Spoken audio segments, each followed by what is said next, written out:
Chatting away. Hey guys, welcome to the show. Sorry, a few seconds there late. We were just chit-chatting behind the scenes. So welcome to episode 5. We made it to 5 episodes, right? That's crazy. Yay! Postcards from the front. Tonight, Chris is hiding behind his cat while he eats his dinner, and he'll be joining us a little bit. And we have Erich, who designed 2 games in the Postcards from the front. He did the sniper game, and he did a U-boat game.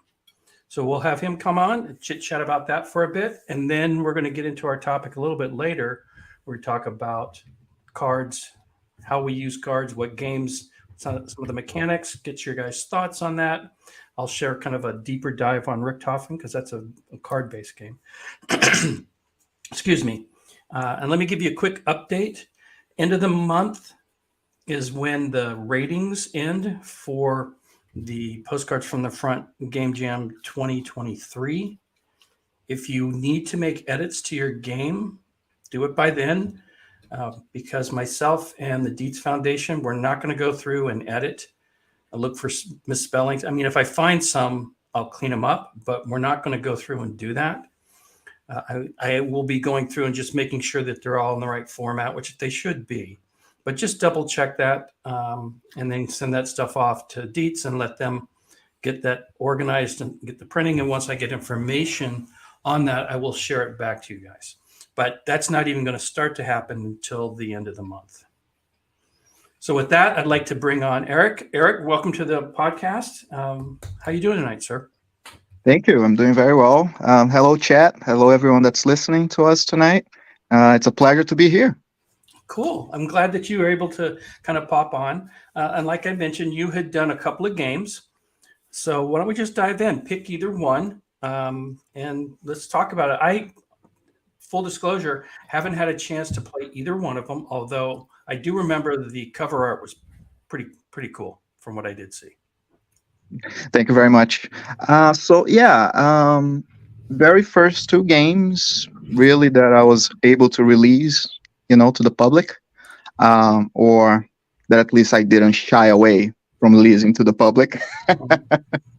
And it was just a really fun challenge to, find out about this jam, and just having a reason to kind of, pursue a little further something I've always had in the back of my head, and it gave me that push that I needed to just, tighten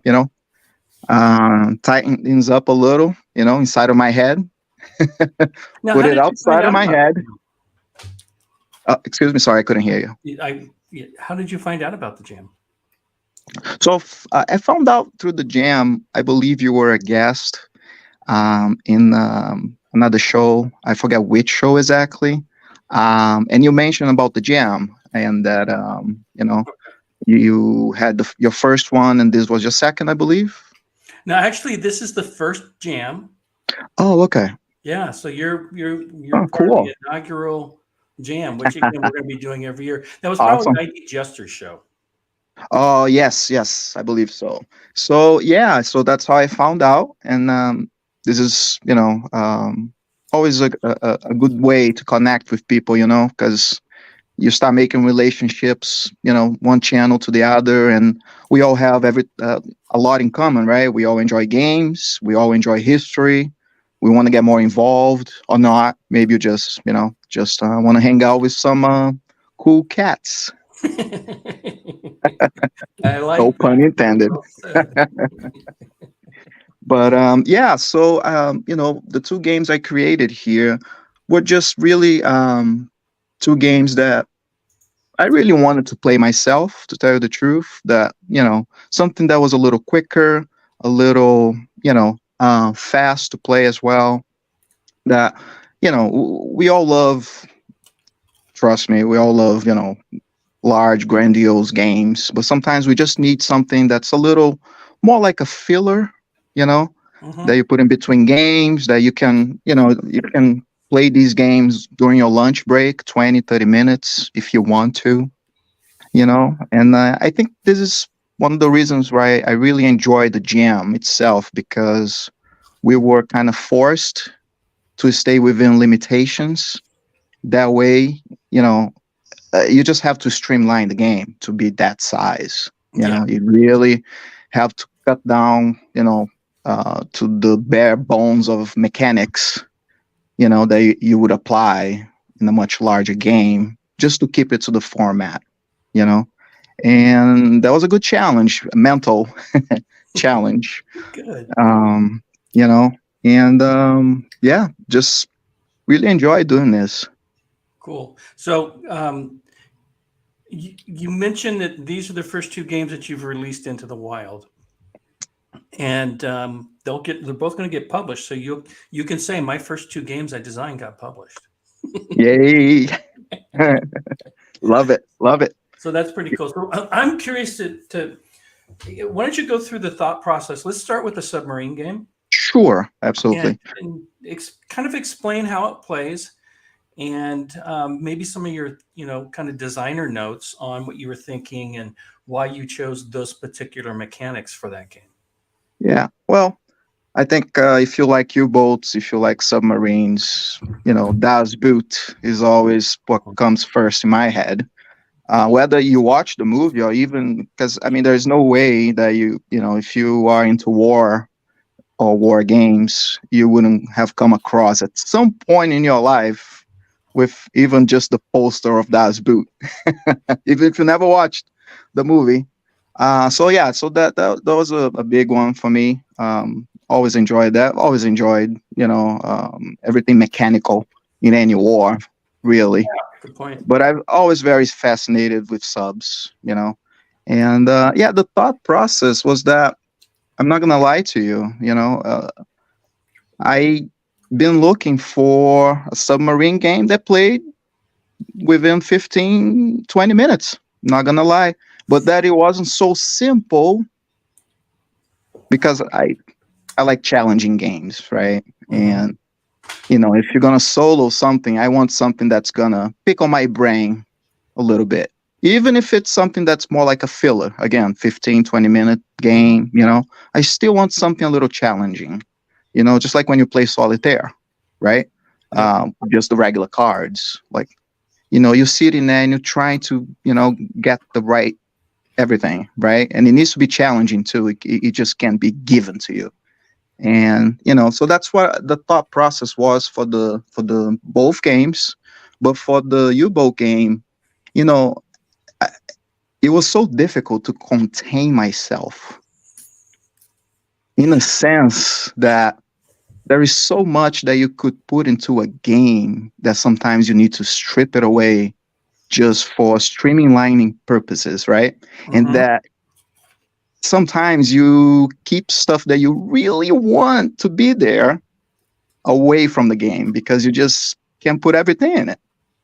You just can't.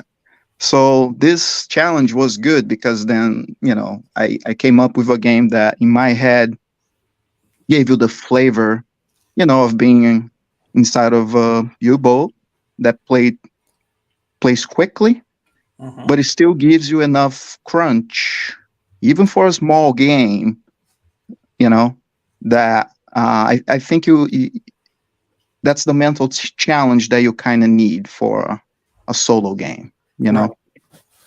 And I was, it's my hope that I achieved that with this one, to the best of my abilities at the moment, obviously, Right. and That's how we learn, right? Once you've gone through this process, you've completed a design. Absolutely. Now you can say, okay, I've got that under my belt. And you were talking about things that you might want to leave out of your design. What I find is you can go back to that design now as a seed for a larger game, right? Because Yeah, you kept absolutely. the mechanics. You got it to work with the least amount of mechanics. And so you've got something that if you want to make it larger, you can, because you've kind of made it work at the smaller scale. I've heard it once, and I don't remember where, who, when in my life, but if you imagine something like a game, because we're talking about games here, right? Yep. Make it so if you have that idea that You come up with the bare bones of that mechanic, of that system that it's come to you up until that moment. As in, okay, even I don't know, because inspiration hits you like lightning sometimes. You're gonna get it. It's gonna hit you right on the head, and you needed to put it down somehow. Either by, you write it on your phone, on your notes there. You physically create that idea, right? Right away with pieces of paper, with minis, whatever, because sometimes that's, how things happen in life, right? It's that lightning bolt, boom, right on your head. Take that opportunity because it might go away and then it's gone. And after it's gone, you can't retrieve it back, right? Oh, I hate that. I hate that. But you're right.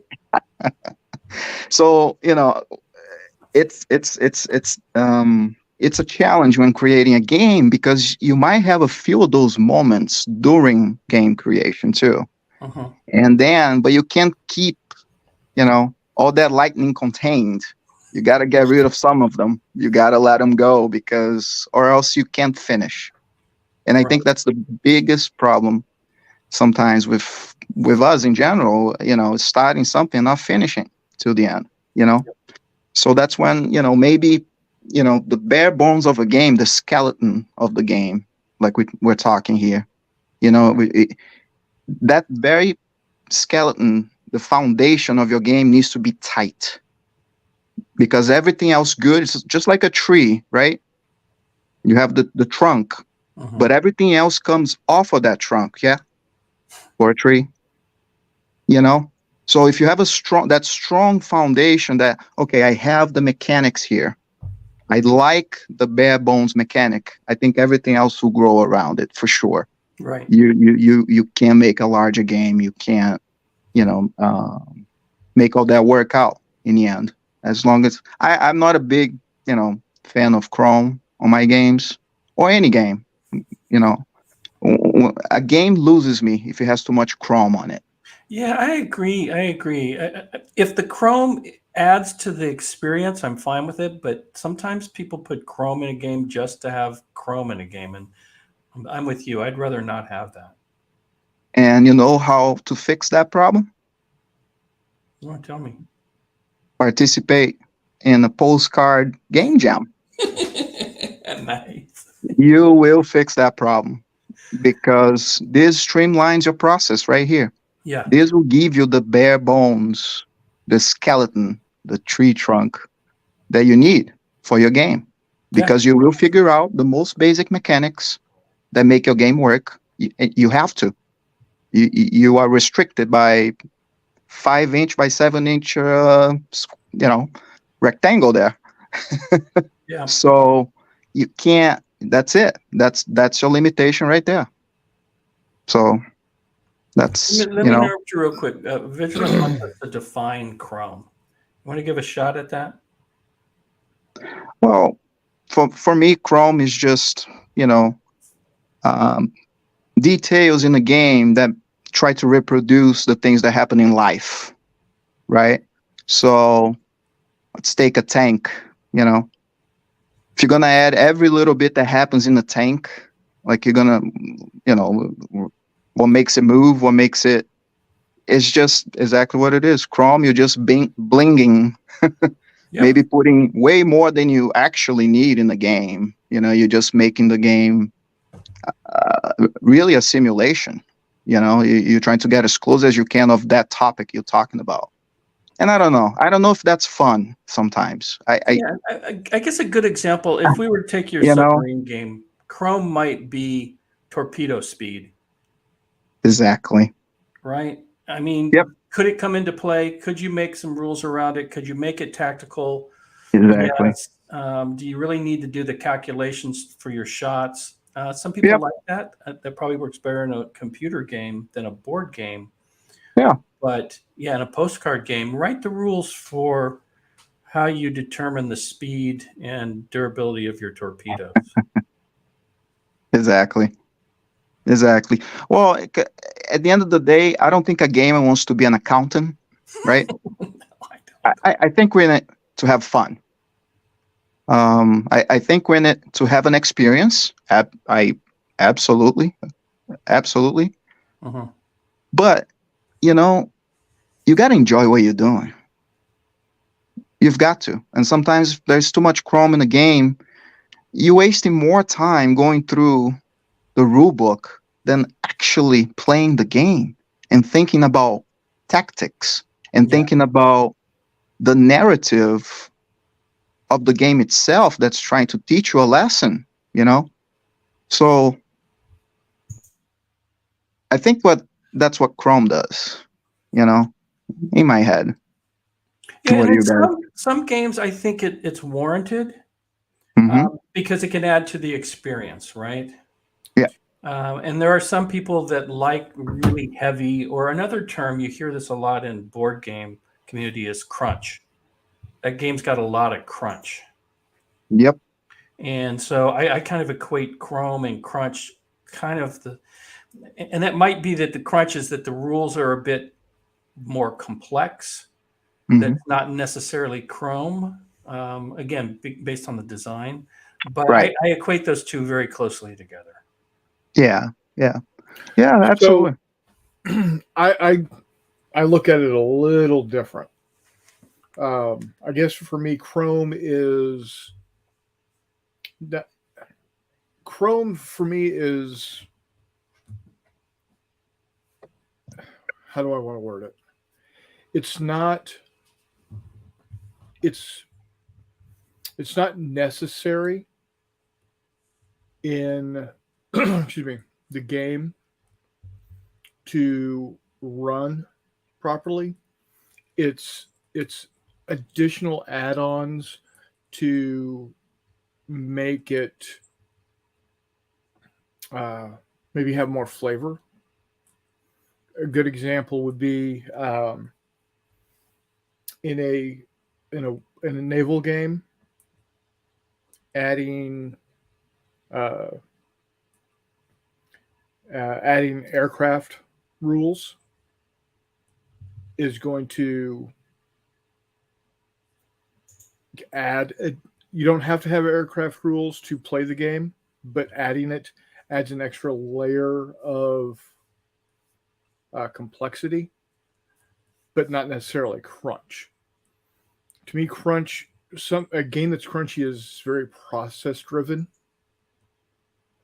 because that's part of the game where uh, someone gets, like you were saying earlier about all the different aspects of being in a tank. You know, whereas um, Chrome takes me out of the tank and adds additional stuff to the tank combat. For instance, okay, I've got tank on tank combat. Now I'm going to say it's Cold War era. I've got tanks shooting at each other. Now I'm going to add anti-tank missiles to the rules. Mhm. That's adding more Chrome to it, but it doesn't necessarily add any additional crunchiness to it. If you see what I'm saying. Yep. It's just a different way of looking at the two terms. I see what you're saying, Hissy, and I do agree with you. But then when I think, like I said, when I think of Chrome, I'm thinking of like that 57 Plymouth. Mhm. You don't got to have that Chrome on there to make the car go, but man, does it make it look a whole lot The better. bumpers work if they're rusty. Yeah, Well, exactly. Charles hits the nail on the head right here. It's just add on to rules that are completely unnecessary. Yeah. That I agree with Yeah. that. Yeah, Charles, that's a good. Charles says Chrome, complicated rules that don't have to be. Exactly. Exactly. And maybe it's a broad stroke here because I think, Chris, you said something that was slightly different than what I was saying, and I agree with it in that um, it adds some flavor to the game that doesn't need to be there. It can enhance that experience, and when Right. it's done poorly, it takes away from the game. In my opinion. Exactly. For instance, adding aircraft to my game is going to distract from the essence of the game. It's Yeah. not going to make it better. It's just going to be some kludgy thing thrown on to make it look better. Exactly. So there's good Chrome and there's bad Chrome. So Vigilant says, question officially answered. So now next week, Vigilant will be on, so we don't need to bring up the Chrome question at that point. I think we covered it. What does Mike say? Chrome, an item of historical detail or flavor in a game that potentially adds complexity and or functionality to a game. There you go. My personal taste is for low to medium complexity Chrome that adds high functionality. If the functionality is low, the complexity is not worth it. Yeah, let me read both of these I here. agree with all that. So Meandering Mike put in chat, Chrome, an item of historical detail or flavor in a game that potentially adds complexity and or functionality to a game. He adds, my personal taste is for low to medium complexity Chrome that adds high functionality. If the functionality is low, the complexity is not worth it. Well said. Well said, Mike. So let's go back to your sub game. So why don't you kind of talk about the mechanics and how it actually works? Sure. So basically, I didn't specify a scenario for this game. Hey, Ryszard. Hello. Hello. Please continue. Thank you. Welcome. So I didn't specify a specific scenario for this game. I just didn't want to tell people exactly what to do. I wanted to keep the game open, Obviously, it's, World War II, between 1939, 1945, But aside from that, I just wanted you to kind of place yourself somewhere, right, for this game. And without me, telling you where to go, or you must accomplish this exactly. And I know, of course, I have victory conditions for the game. That's not what I'm saying. But I don't know. I wanted to keep this game and also the sniper game that I had. That's why I didn't specify for the sniper game, for example, even, what kind of nationality you were. You have 4 options there on that game. So basically you have different traits. If you are, for example, a German sniper, you have specific traits for that, nationality. You have specific traits for, British, US. So, so it's a little bit of a narrative. That's what I was looking for in both of these games. Okay. But going back to the U-Boot game, so basically, you are commander of your U-boat, right?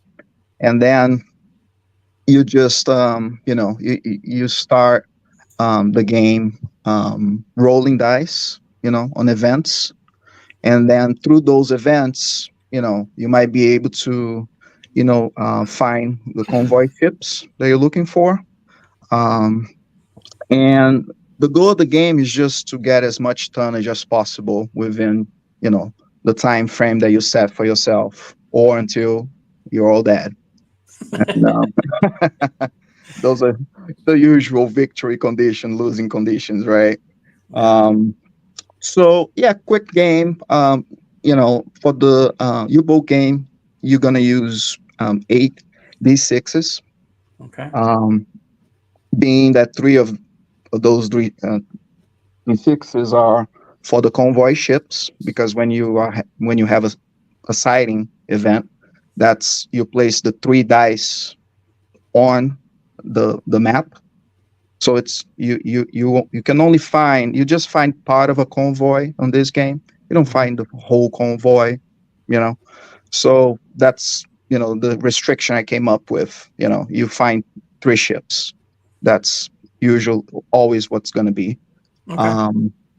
And then there's an escort that always accompanies these ships. I made it that way just so you have that friction throughout the whole game, that you are kind of aware that this is a protected convoy, and you need to take your shots at the right time, There is a weather table here, weather and time of the day. So you might find a convoy, during the night, and then you might not be close enough to have a good shot at them. That you probably let them go, or you're just too far from them. So I added, the weather element here. And so basically you can pick from a Type 7 U-boat or a Type 9. I just kept it to the two types. Okay. So you have a crew, and your crew can become injured. They can die. They can all die due to very unfortunate dice rolling, probably. It's not very easy for them to die, but it can happen. So yeah, I just I try to give you the flavor of a sub game without you having to read 50 pages worth of rules, but still hopefully enough that it still gives you those nuances of operations of a U-boat. Yeah, I just put your game board up on the. Cool. Okay, yeah, I see it here. Yeah, if you actually want to zoom in, yeah. So that's the game map. It's very, very small, and I do apologize for all the writing on it. But the goal of all this was to give you enough, player aids, so you don't have to flip the page every time to look at the rules. Oh, nice. Okay. So I try to put it on there, everything that you need to play the game without having to flip it over. Because my goal with this design and all of my designs for the jam was to make things very functional, right? Mm-hmm. By trying to streamline, where the player reads, where he needs to go, because, for example, I put the sequence of play up top in the middle there, because usually, if you start from the top, you're going to work your way down towards the page.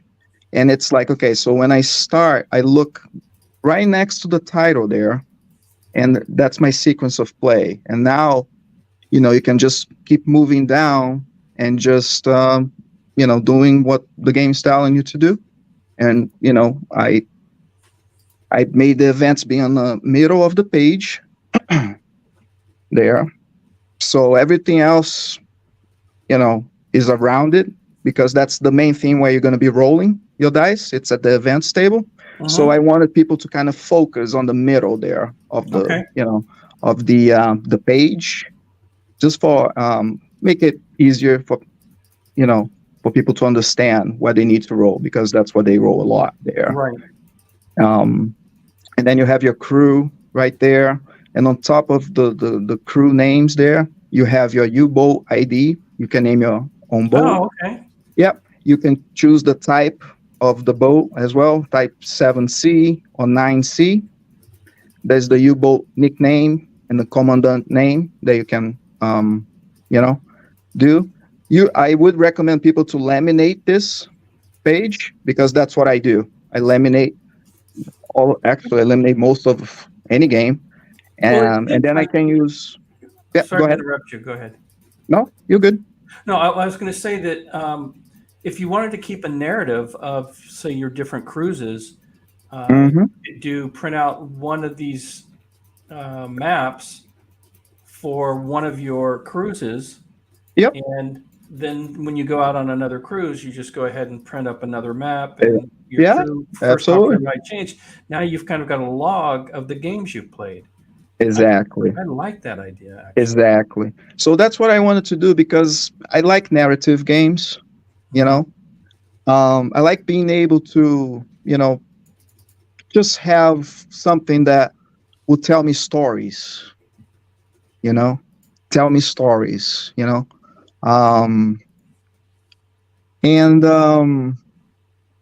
that was my goal with this, just that little bit of immersion playing this game, right? And you don't have to read a bunch of rules. You don't have to, almost be a mechanical engineer in order to play the game. I want a functionality and just give people a quick game, gives you a little crunch, and then you're done. But also, I wanted to give you also a game that perhaps you wanted to play a little more, right? Maybe it's not just a one-time lunch break sort of a thing. Because you could keep track, of you can do a campaign mode as well. So I did a single patrol as a condition if you wanted to just end the game, and I named it a single patrol is 30 plus tons. That's a successful single patrol, which at that time it all depended. Fuel, could they stop somewhere and refuel? So a single patrol could go for a long time. Then I also have like a campaign mode as well there that you can try and achieve. No, I like the fact that, like I said, you could just print off one, maybe it's one off, maybe you get sunk, you roll up another crew on another one. Yep. And now you got a log, because who doesn't like to go back and kind of replay some of those games in their mind, as you said, the narrative aspect of it. Exactly. So that's what I was trying to achieve in a very small scale, and again, I tried to put it there as as much accuracy that I could as well. Just for I for example, I don't know if you still have the game there open, but I can go get it. Yeah, I added, for example, a U-boat depth table there in meters as well, because I've been hearing that people love meters in U-boat games. Hey, of all things, right? Right? Yeah, I got to give the people what they want, man. So true. That's what I was going for. Thinking about this game. So basically, you have 3 counters for this game. Okay. Yeah.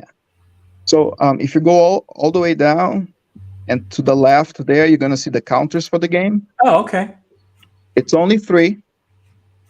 And again, all you need is 8 D6s. And then on the next game, I thought I had too many dice on the first game, so I went down to 2 D6s for the sniper game. Because the way I wanted these games to be were just, whether you laminated or not the game, you could get the 3 or 2 counters, a few dice, and you could even play outside. That was my goal for this game, believe it or not. It was something that you could play just anywhere, literally anywhere. No, that makes complete sense. And I tried to keep the count, the counters, at a low number too, because it's so much easier to just cut 2 or 3 counters, and if you want to mount them, you can mount them.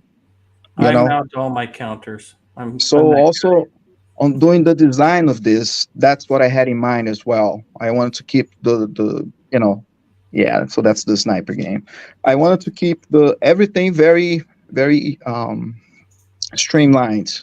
Number of dice, number of counters, just so you can hit the table right away. Like you don't even think about it, right? You just pick up a page of the game, a couple of dice and 3 counters or 2.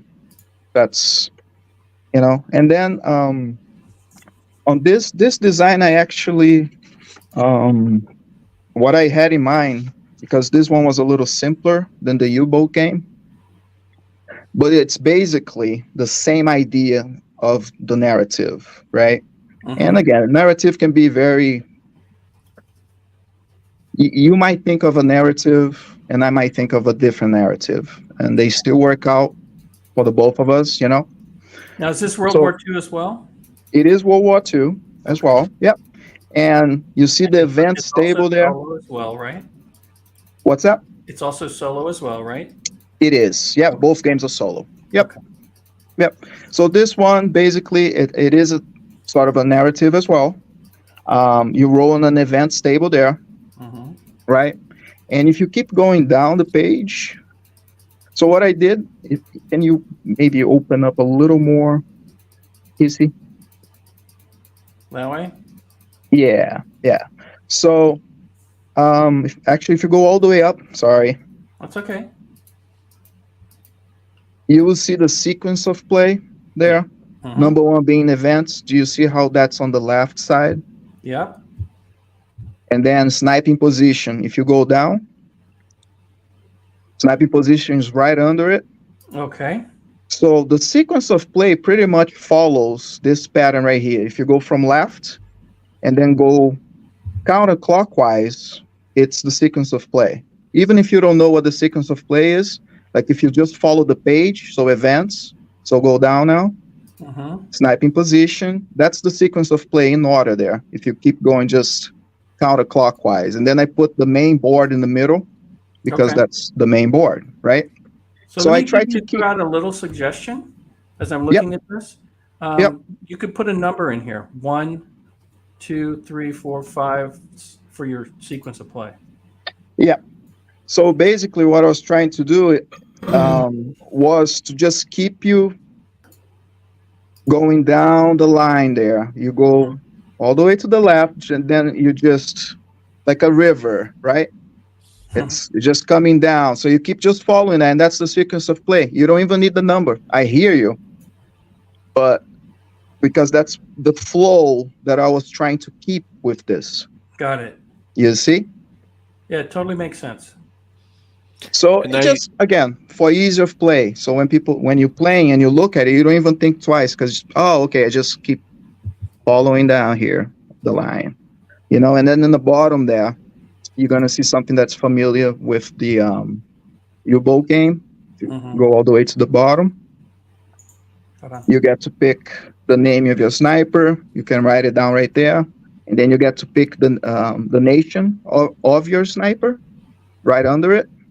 Oh, and they each have some uniqueness to them. Okay. Exactly. So they each have traits on it.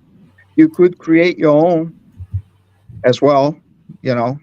Maybe you are, a British sniper that have different abilities, and you can just get I just circle the ones that you are for that match. Like for example, let's say I want to be, an American, and I want, ace and stealth.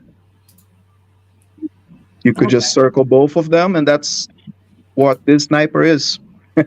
Yeah, sure. Why not? You know what I mean? You could Yeah, mix you're and playing match the as game. well. Cool. Exactly. And then in the bottom, just the special, that you get for killing, that many people right there. For 20 kills, you'd get 2 victory points. 40 kills, 3 victory points. 60, 4 victory points. Okay. So, well, both games are kind of like, I guess you could say it's like a narrative game because there are things happening and you roll on events and it tells you a little story, right? So if I rolled a 4, I'm KIA. That's it, baby. Oh, that's brutal. I know. I guess that's how being a sniper in World War II was. And that's historically easy. accurate, isn't it? Not easy. Yep. So yeah, there's some really bad events that happen there as well. Yeah. I I'd love wanted to do a. Yep. Sorry for interjecting. I wanted to say that I didn't play the sub game, but I did take few shots at the sniper game. And at first, I was both your games. They use a lot of text, and it's sort of intimidating at the first glance. But when I realized that in the sniper game, I have everything that I need on this front page, really. And when I realized that, just like you said, that following the sequence of play is going counterclockwise, I after initial reading of the rules, I never got back to the, flipping the postcard because all that I need I have in front of me. With the sub game, the way that you arrange the data, it doesn't work like this because the content of the front page is different. But I just need the front side of the postcard here with the sniper, and it was impressive, I must say. I love hearing that. You made my year with that comment because that was the goal.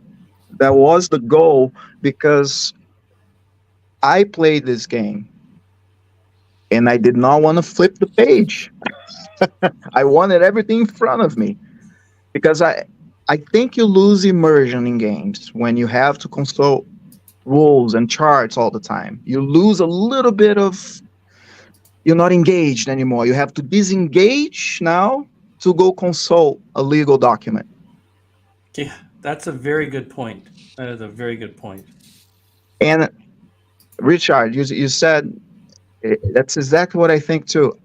If I could for these games, I would not have as much text because I like artwork. I like graphic design. And a lot of text sometimes just, takes away from the immersion. Again, see, with the immersion. I will offer a counter argument, because if you take a look at those events, you could have written in multiple results for the events killed, KI, but instead we have KI, we have landmine dead, we have captured by enemy, and yes, you go through the text, but every result, even if practically it means game over, it actually serves the narrative. So in this regard, I mean, at least this event table, it works as the sentences or phrases. Absolutely. I hear you. Yep. I hear you. Yeah, and it's again, I didn't see a lot of sniper games out there, and I kept looking for them. So I said I like the theme. I've always liked the theme. Being as morbid as it is, you're shooting people, right? Right. But if we love history, we understand why they had to shoot those people, right? As well. So, but yeah, just looking around, to tell you the truth, I didn't see too many sniper games or U-boat games that gave me them maybe good crunch, good narrative, and that played within 15 to 20 minutes. And I'm not saying... Oh, go ahead. Sorry. I was just going to add, you were talking about the graphic arts and making you feel that you're part of you're in the moment. And this photograph that you used, I kind of feel like I'm a sniper sitting up in a ruined building overlooking where I'm hunting. And just something as simple as that graphic helps me build that narrative in my mind. And I know it's in the middle and you've got some stuff over it, but my brain sees through all that. And now I feel like it's black and white. So it's got it looks like it's Eastern, and some of these Eastern European kind of village, potentially. It's got some buildings. So it totally looks war torn. And that one image helps set the mood for me. Yeah. And that was the goal with this. And again, I'm not saying I'm not telling people that these games are something they're not. Neither. They are exactly what... If you play the game, you like the game, awesome. If you play the game, you dislike the game, I hope you find something better to play. Yeah. But you have to do something you enjoy. I think when you design a game, you have to do something you're passionate about. Because even if people play your games and maybe they think it's something you don't agree with, or if they say it is something I agree with, it's still something that you did it out of passion, out of really something you wanted to tell people about. Yeah. And you did the best you could with it. Well, I'm going to say, I'm just listening to the mindset and how you went about the design, working within the restrictions of the postcard. I'm really impressed that this is your first games that you put out in the wild.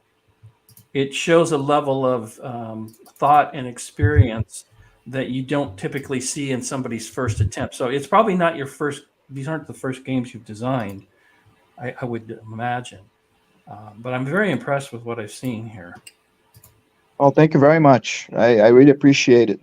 I mean, yeah, I've been involved with games for a little while now, but just coming up with a design start to finish, Mhm.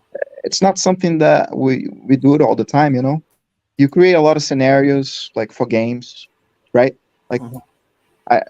especially when you are in the creative sort of in the ether of being creative, I guess you see creativity everywhere, right? Like you're playing, I don't know, Mhm. a war game here, right? And the game tells you this is over now. The game is finished. Calculate your final points, right? Because every game comes down to that, doesn't it? We Yeah. are sitting around the table. Okay, we're drinking, we're laughing, we're eating. But there will be a time where the curtain will close, the lights will go out, and you need to calculate your points to figure out who won, right? No, I like that analogy actually. The curtain will close and the lights will go out. And Without the light, the party's over. here we go. So, yeah, that's it always comes down to that. Nice. Well, I'm going to ask you. Are you going to participate next year?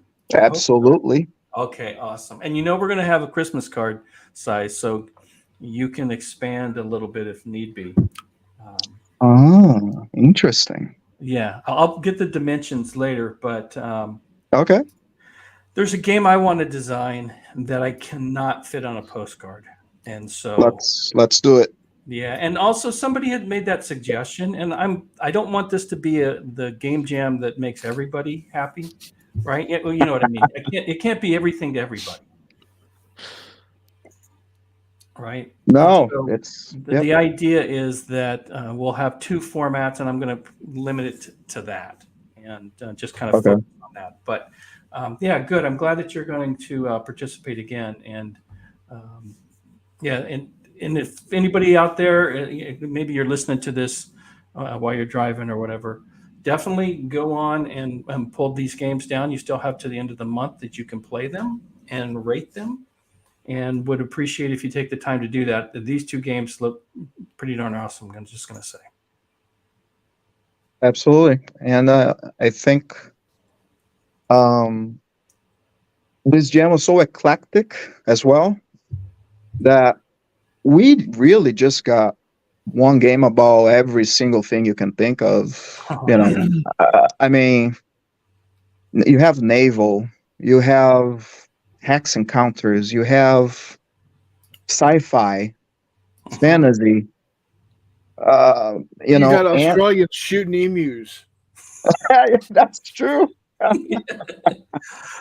That is true.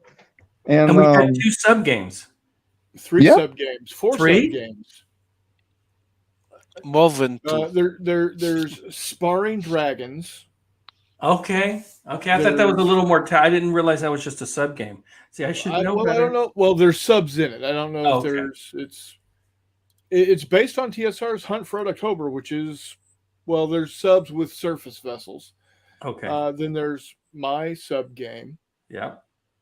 And then we got Erich sub game. And I mean, to be honest, a spaceship game is nothing more than a sub game outside of water. Yeah, I guess so, huh? Not like you go walk on the deck on a spaceship, right? Well, not for long. I mean, you can once for a real short time. Look. I had a question, right, about my sub game. Uh-huh. The question was, How come I'm unable to shoot the deck gun if I'm underwater? I don't know yeah. how to answer that question. Can you? Well, How to shoot the deck gun if you're underwater? Right. Well, for one thing, they hadn't invented scuba gear yet. hold your breath really long. Yeah, right. So, Targeting's you going to know. be hard. Second,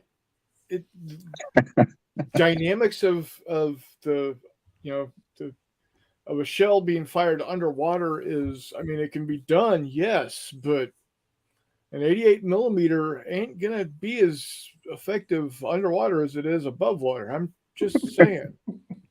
Absolutely. And So if I you've seen me play actually, U-Boat, I'm not very effective on the surface either. Yeah, I've seen you play U-Boat on the computer. Yeah. so, but you know, as designers, we need to be very patient too with questions, and you know, try.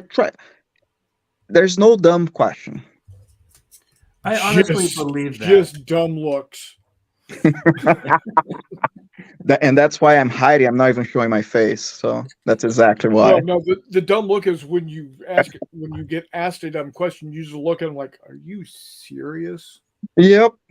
I'm going to give you for free a stupid look. And then, Chris, you know what you do? You put a rule in your game that says you cannot shoot a deck gun underwater. Yeah, you have to put That takes a up rule. space. You have to put a Exactly. rule in there. And I did. Yeah. And I did. That's funny.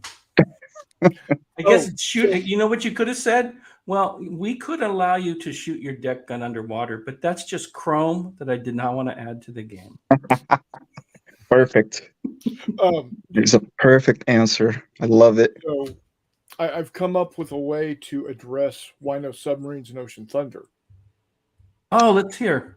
So All right. I'm gonna put in, I'm gonna put in the table of contents, movement, gunnery, damage control, all that. And I'm gonna have a submarine heading with a page number. So you're gonna flip to that page and got at the header submarine combat or something to that effect. There is none. This page left intentionally blank. Yes, exactly. I'm gonna request that next time you send me the rules. This page left intentionally blank. That's a T-shirt I should do. This T-shirt left intentionally. I love it. I love it. Yeah, we talk about these sayings that make no sense, like chicken fajitas. Yeah. I know. or okay, I understand the word chili. I understand the word beans. I understand the word with. I don't understand chili with beans. So we are not doing so well with turducken. I've never had it. I've never had it either. And I don't have a desire to have it. Oh, come on. No, well, for one thing, two margaritas later, maybe. I'm going to lay this out right now. I am not a big turkey fan. I will eat a little bit of turkey at Thanksgiving or Christmas, but I much prefer ham for those dinners. Oh, I like both, but yeah, good ham.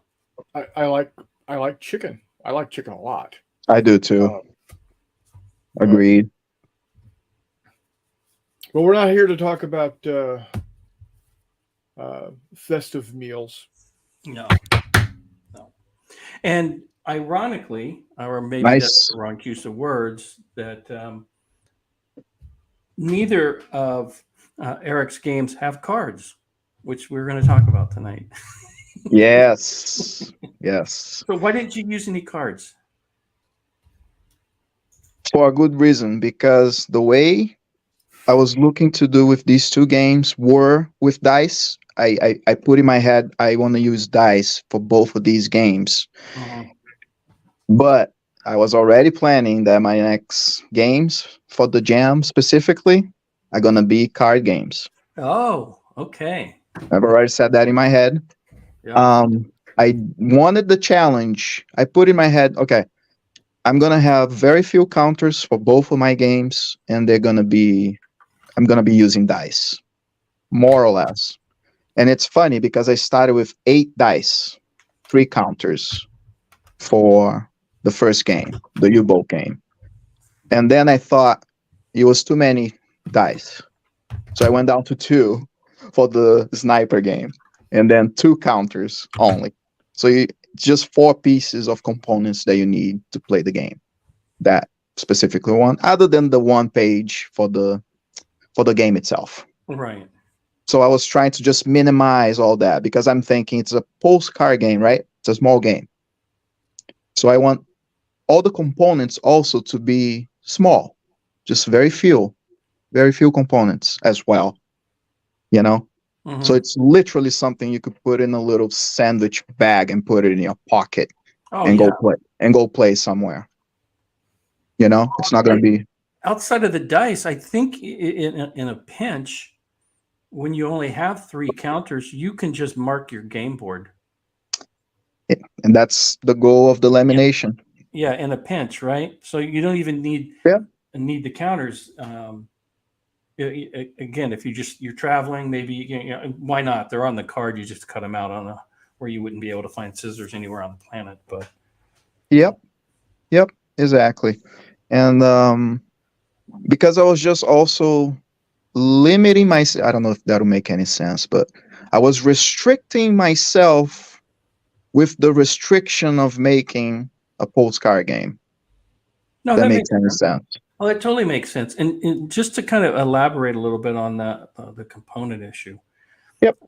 When you design a game that does not have superfluous components, publishers like that because that's money that they have to spend to produce or acquire those components, right?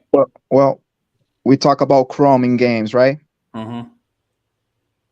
Isn't that Chrome in components? When you have such an excess amount of components in a game that you're never going to get to. Well, no, what I mean is, You know? yes, it can be, but also I think you've got. I think sometimes in designing, you've got your required things, mechanics, and with a little more thought on purpose, like what you were doing, you start thinking about the components and how you can either eliminate something, change the way it mechanically works, or integrate it into the components that you have. Exactly. That level of thinking, even on these small games, and people can laugh and go, "Oh, he went from 6 component or 6 counters down to 2, or 8 dice down to 2." That stuff matters because it's a mindset, right? And when you're building or working on a larger game, if you carry that over, you're going to get the benefits exponentially. Exactly. That can make a difference if you go, because if you walk into, and this is just me, and not that I've had this happen very often, although a couple of times where, like with the Mythic game, I had played it at the San Diego Histicon. Ryszard played it, and I really tried to minimize the components. And this is a nice segue into our topic. It is a card game, and I have no other dice. I had a dice at one point that had I homemade a dice with a silhouette of Bigfoot, and you'd roll it randomly to see if Bigfoot would come up, and then I integrated that into the design of the cards. But if it wasn't for the location boards that really help players understand where they're going, and it adds to the immersion into the game, everything else is cards. So you've got 4 boards and cards. And so there's no other components. And if I could somehow have done that without those 4 boards, I would have made it a complete card game. Because again, that's especially for somebody like us that hasn't been published before, trying to get published or even self-published, you want to keep your costs down, right?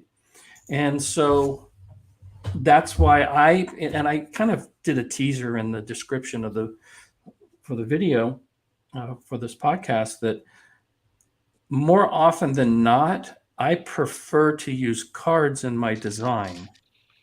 Not that they're the end all be all, not that they solve every single thing that you want to do in your game, or they're appropriate. And I love rolling dice.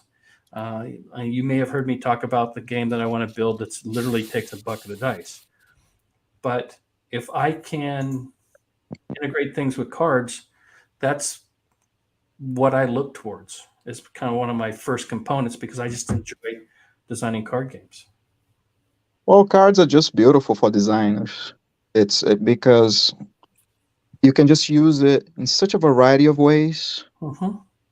You know, I mean, you can exchange. Like I was just looking up Kingmaker. I've never played it. Old school Kingmaker. I have an Avalon Hill version here. I believe 1981. The version I have here.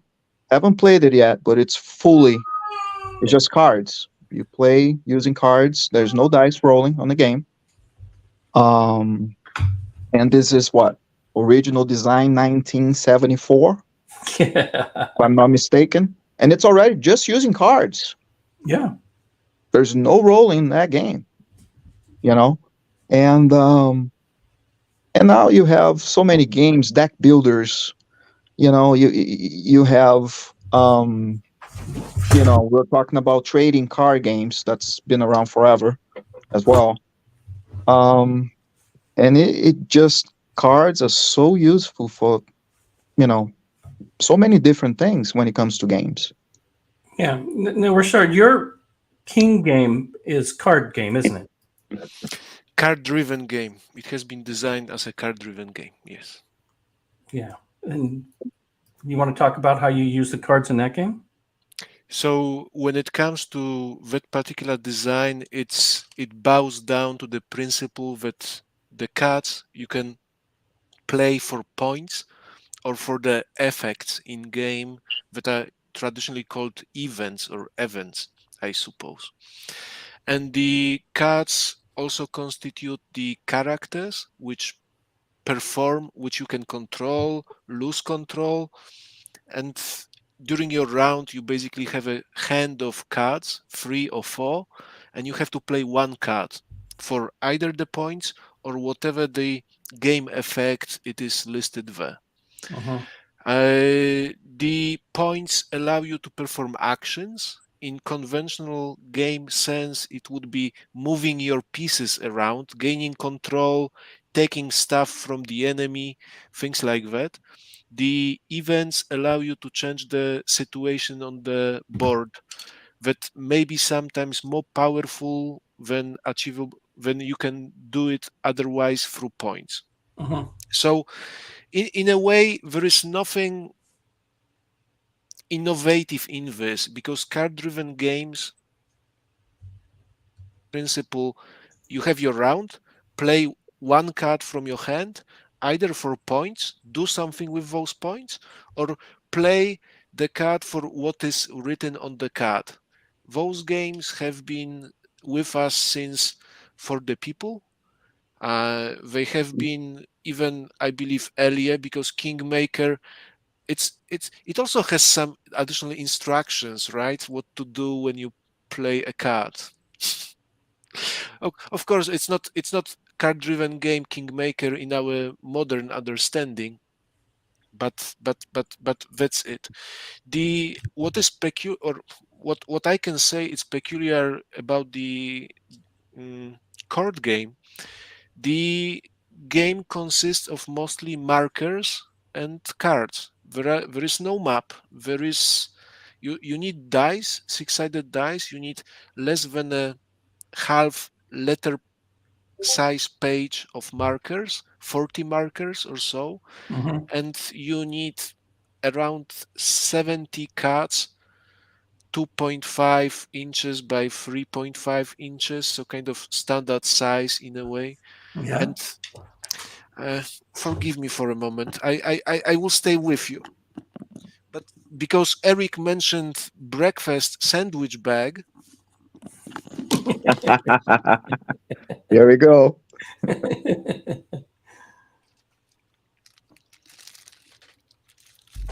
Yep. Perfect. Perfect. Huh. so this was the physical prototype of the cord game. This I is love it. this is the space that I'm using with it, and it's a sandwich bag and not the biggest one as well. Uh, so in because Hisi wanted to have a conversation about the cards, I suppose that one thing that I will say is cards are marvelous thing that you can use for multiple things. Card-driven games allow you to use the card for more than one use. Points or events, right? But we all have seen those games, and I believe that everyone will agree we can use cards for more than just points that fuel up your actions during your round, and some one-time effects that affect the game state. Magic the Gathering people, cards as resources, cards as victory points, cards as assets, cards Mhm. as chits, tokens, Well, pieces of map even. let me elaborate a little bit on that, and I'm going to talk about my Richthofen game. Mhm. It's card based, but on the card you can do a defensive maneuver with your aircraft. You can do an offensive maneuver. It's used to have some of they have a special ability that you can play to either boost your damage, mitigate defense, or draw cards. Some effect that plays into the game. It used for RNG. It's got a burst value that's used for um, figuring out initiative, figuring out damage, and also when you have to do certain checks, like does your aircraft stall, you flip over a card and check a burst value.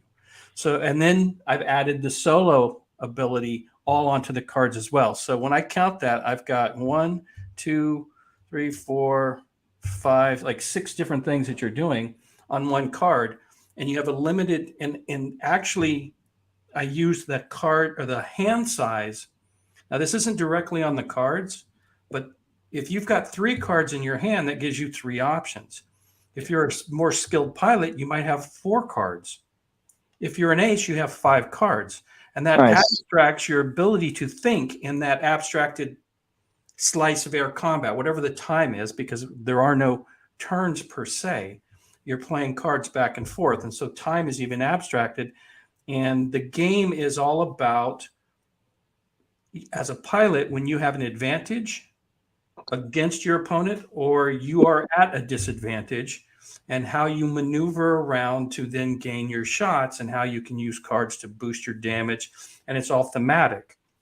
So, because all of that is contained on the cards, once you understand how to play, you never have to go back to the rule book. There's, to your point earlier, there's no breaking of that illusion that you're in a dogfight. Now, again, you have to wrap yourself around the idea I'm sitting here playing a card game that simulates World War I era combat. Probably not historically accurate, but more of the Hollywood side. So I purposely took the card and put 6 different things on it.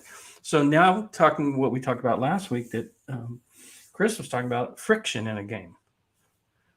Maybe I only have 4 cards, and I've got an advanced maneuver, which is really going to help me if I lose my advantage. So I want to keep that. So now I've only got 3 cards that I can play. Well, if I only had 3 to begin with, because I'm a rookie pilot, and I want to hold that card back, what do? Now I've only got 2 cards to try to maneuver with and to get the extra ability, and it kind of limits the things that you do.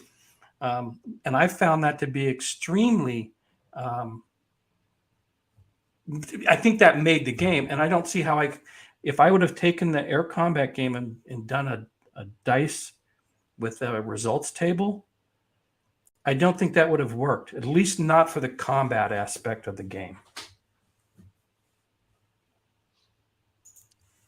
And you can do this with cards because you have lots of space, and depending how you design to fill up the space with different elements, I think that you mentioned six Yeah. components or Mhm. elements on your single card. I mean, you can do a lot more than with cheats or charts. And forgive me, Chris, I will just bring you up to the conversation as well, because I think that those CICs, those ship information charts, the way that you use the layout, I mean, with the cards, it is possible to put a lot of information on a single card. And earlier on the Discord server, I mentioned Combat Commander for this reason and Fields of Fire. It's all right if someone around the audience haven't played this game, but think of the card as component that contains multiple bits of information that you do not need at a single time. You just use this corner of the card because you are looking up, I don't know, the points, or maybe you are looking for the symbol that will tell you whether you have spotted the enemy. So you are Yep. looking for the symbol of binoculars in the middle of the card, or maybe you want to check the result of the combat, so you check every card has the set of values, a mini chart if you wish, that is randomized depending on the amount of volume of firepower you hit or not, and it's different on a single on each card. This is how it's easy to play Fields of Fire. It sounds like a joke. People talk over the internet that Fields of Fire is unplayable, clunky bit. But because of the way that cards have been designed there, they serve multiple functions that you do not need to use all at once at any single moment. You just look for one element. This is, I believe, a little bit like your achievement, Hisi, with the dogfight game. You Mhm. can using the limited space that is only a bit smaller than a postcard. You can actually put a lot of gaming goodness into there. Well, in the original version, now I've expanded it to add aircraft statistics and pilot stats.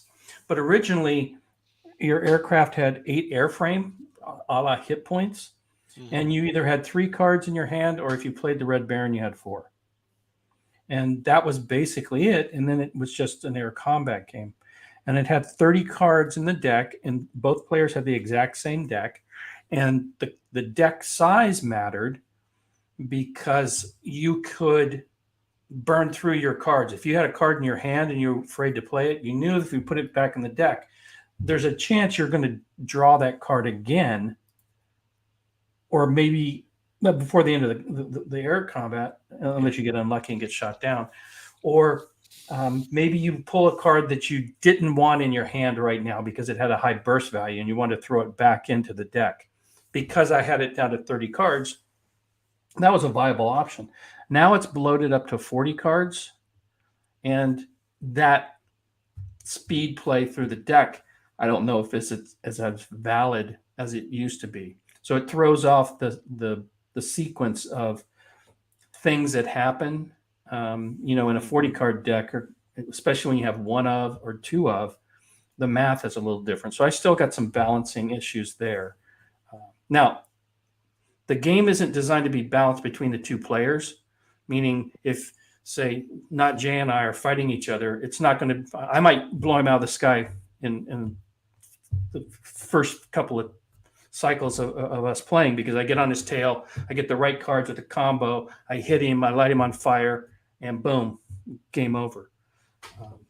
So when I talk balance, I mean that the mechanics are balanced and that certain events don't happen too frequently to make the game unplayable. That's the balance I'm talking about, not inner player balance, but game mechanic balance.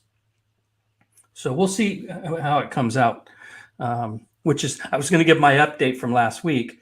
I found my playtest copy. I started playtesting again this week, and I'm going to spend this weekend on Tabletop Simulator to learn how to load all of the cards that I have and get that loaded so I can share it with the community so you guys can start playtesting online, Richtofen. And it will have a solo component, and I do have a couple of missions already designed. So that hopefully in the next 2 weeks will be available for people to play and start giving me some feedback on that. Hey, let's do it. Yep. So I have a couple again. Now, you brought up, Ryszard, some games. Again, just getting back into playing the war games, but I did write down a few games and kind of how they use cards. And it's interesting to see the different things that designers are doing. And one of them, I'll start with Point Blank, which is a tactical game from Lock and Load, which I really like. And they use cards, and they use it for pulling out skills and what skills you can use for your individual soldiers. But the two areas that I found were interesting in their card usage was they use it for card rolls, for dice rolls. And it's also used for game length. So when you start, there's a certain number, it's a set number of cards in the deck, and you might have to go through the deck twice. And at the end of the second time through the deck, that ends the game. And I haven't sat down and played enough of it to have any real feelings about that. And they say you can use dice if you don't want to use the cards for dice. And we kind of talked about this last week when it comes to counting cards. And I'm not a big fan of using cards to simulate your standard dice rolls, because I think it gives you a predetermined number of, like, for example, a predetermined outcome. And so with the 6-sided dice, the cards have 1 through 6. I believe they're evenly distributed. So you have, on any one chance, the simulation of a dice roll. But because you're playing it within a deck of cards, then as you play a card, you get a dice roll. The chances of that coming up statistically on the next card you pull go down in relationship to the other cards that remain in the deck. And my gut tells me I'm not a fan of that. I'm not saying it doesn't work, and maybe I just need to play Point Blank more and get a feel for it, for that mechanic. But that's one area that I'm not a fan of, using cards for your dice rolls like that. Now, for using it for game length, that I think is a great idea. It's kind of a turn marker all built into your deck size, and it does lead to some gaming of a system. If you know that there are a certain number of cards left, you know the game is going to end, and you may be able to play cards that aren't the optimal strategy, but it turns into kind of a American sports game of wasting the clock. Mm-hmm. So you're not playing the game, you're playing the deck and the clock.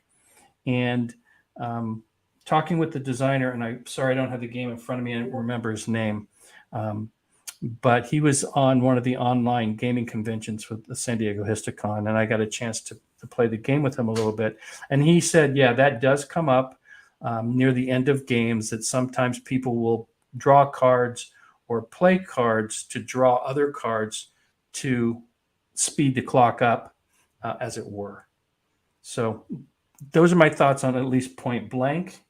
And again, not picking on it. I think it's a wonderful game. I'm going to start showing it on the channel and doing a deep dive. I've actually cut up the map into tiles, and I created my own tiles for Normandy, because I'm going to do an actual beach invasion with my own tiles, and add my own custom rules for those at some point. So I'm really looking forward to playing Point Blank. Oh, that sounds good. You'll call me when that happens. I will. Well, you'll hear about it on Discord. But so before I move on to the other things, Chris, what are your thoughts on dice rolls by using cards with a set kind of distribution of results?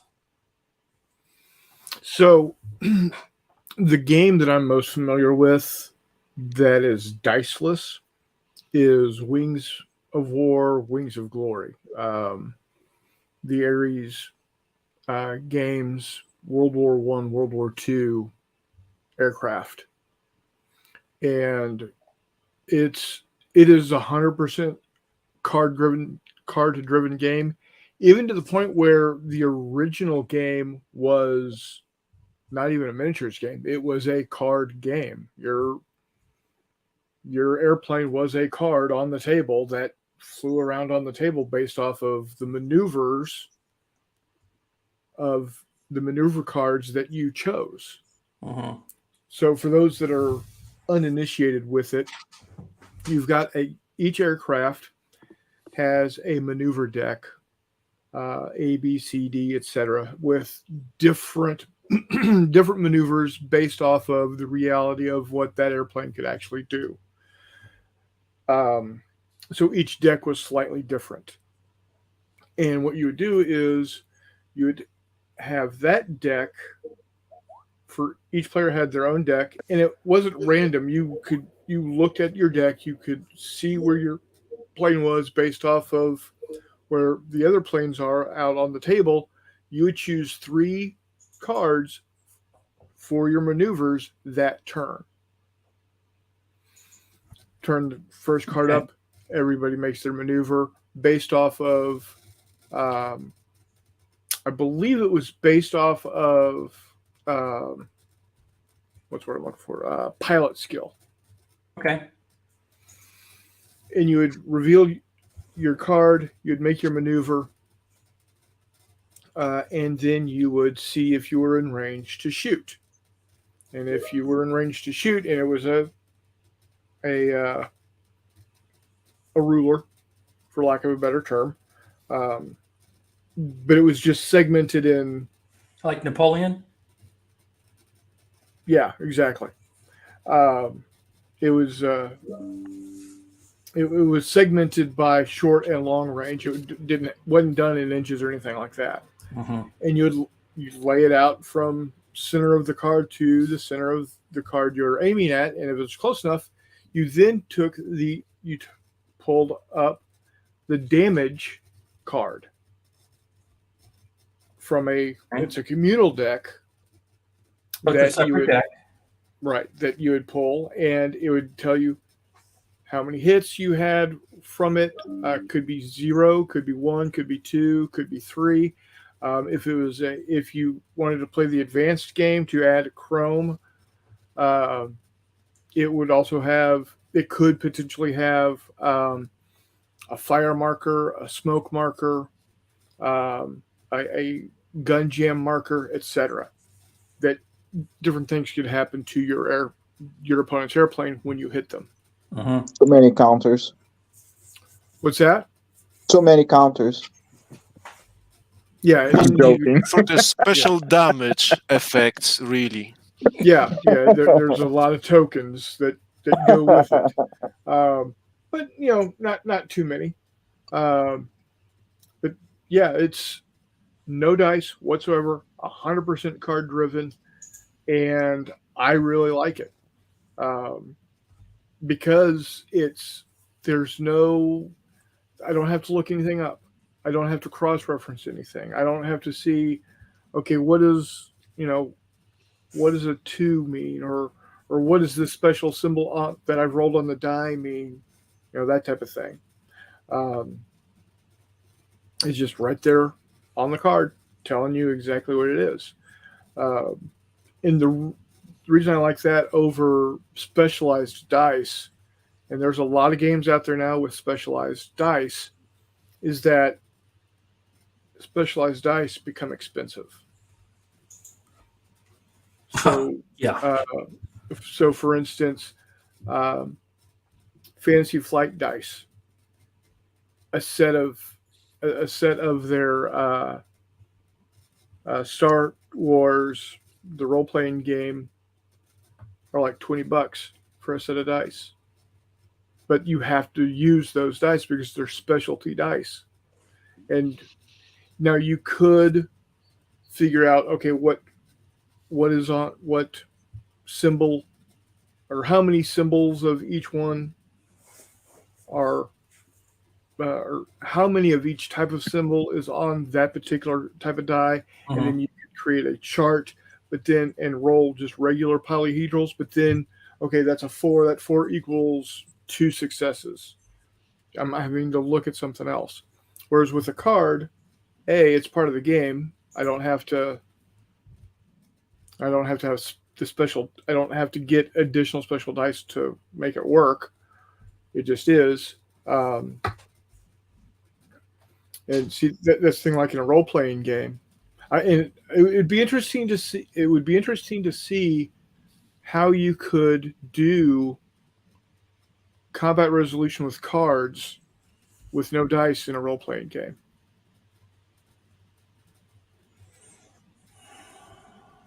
I'm sure the mind trust we have here, not with just us four, but also everybody in the chat, could come up with a system that, I mean, there's already a diceless role playing game out there, not Magic the Gathering shit. The White Wolf live action role playing games. Okay. Werewolf and Vampire and all of those. The live action role playing game is a diceless combat resolution. They use rock, paper, scissors. There you go. But in playing, just a regular pen and paper RPG, it would be interesting to come up with a card-driven combat resolution in a tabletop RPG. And what was Big Bang's? Rock, paper, scissors, lizard, Spock. Yeah, rock, paper, scissors, lizard, Spock. That was it. Okay. I thought there was a couple more, but okay. I mean, you can throw in bombs and whatnot. But yeah.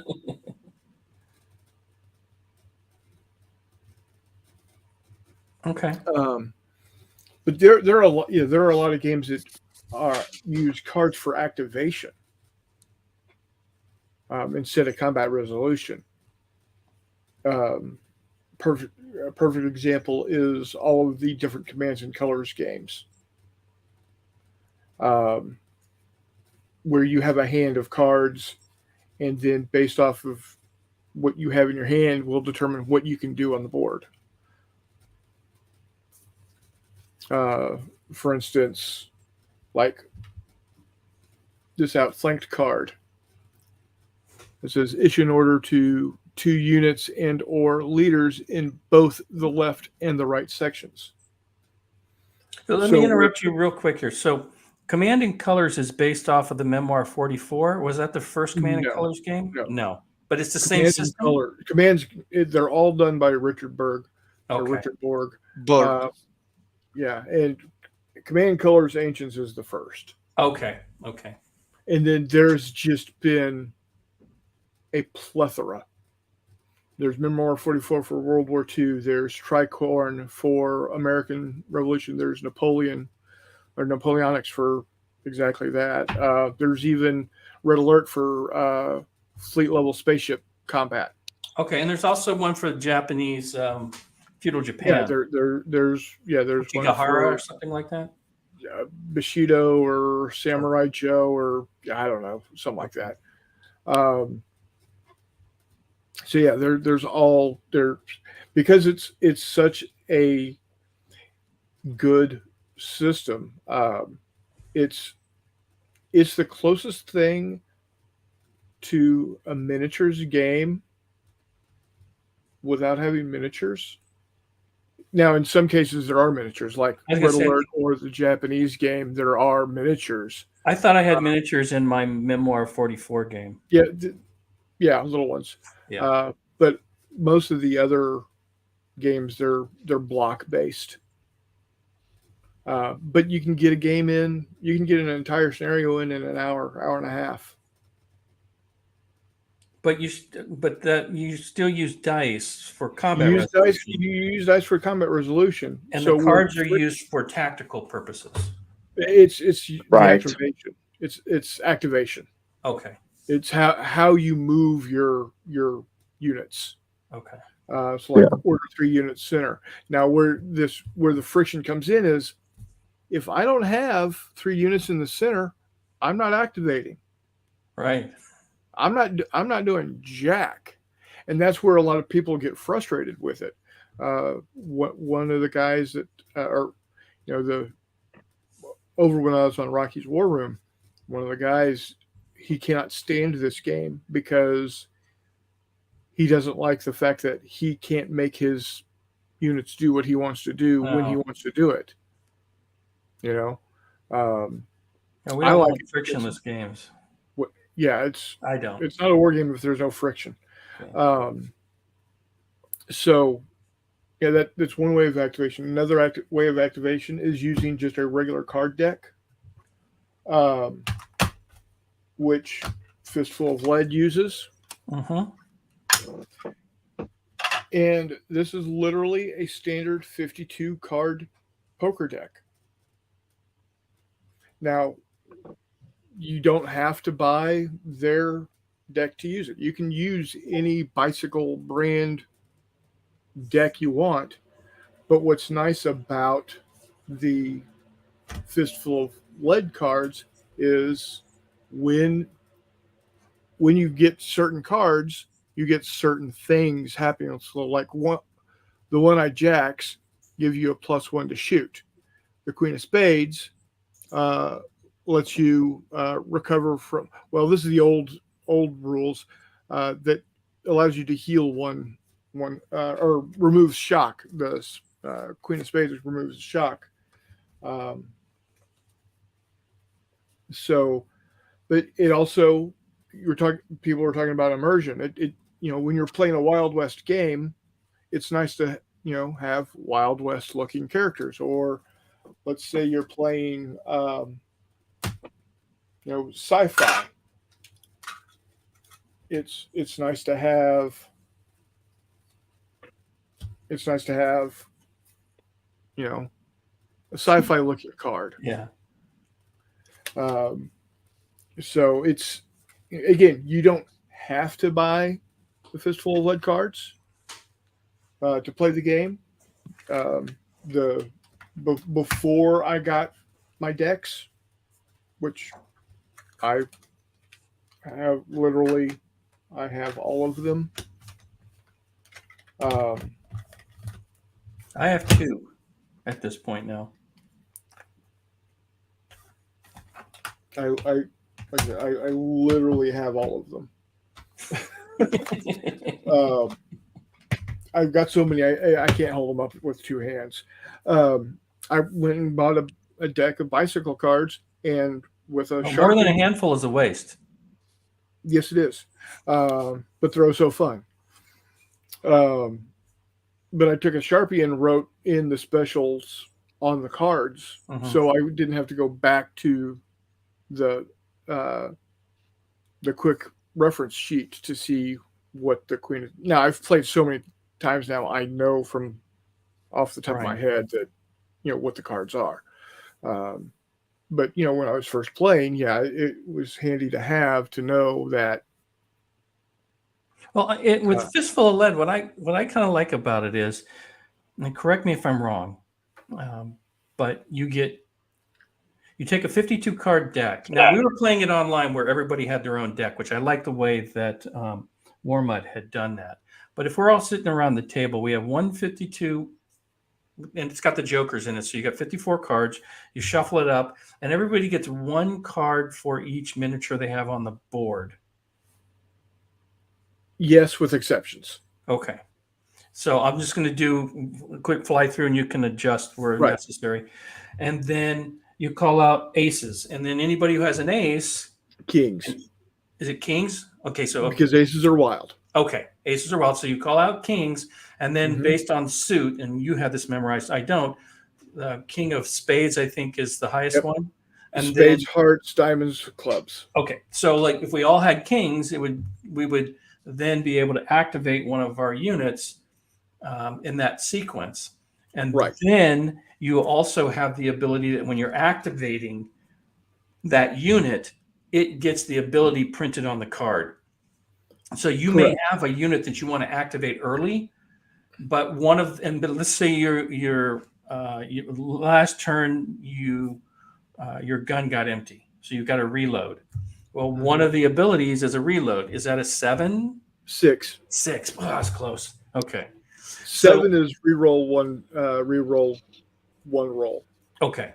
So, but if I've got a king and I want to use that unit, maybe I need to wait until the 6 to reload.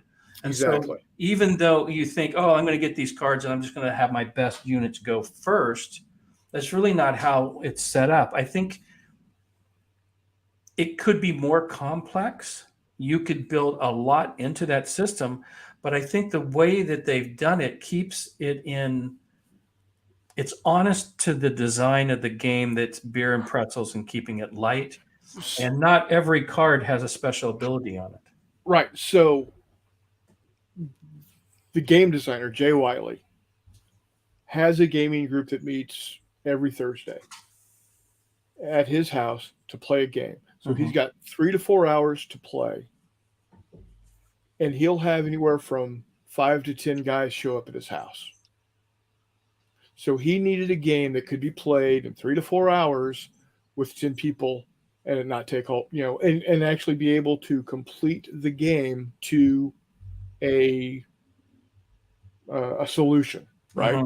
To, an effective winner, effective loser, etc. And so that's what Fistful of Lead is built around. The idea,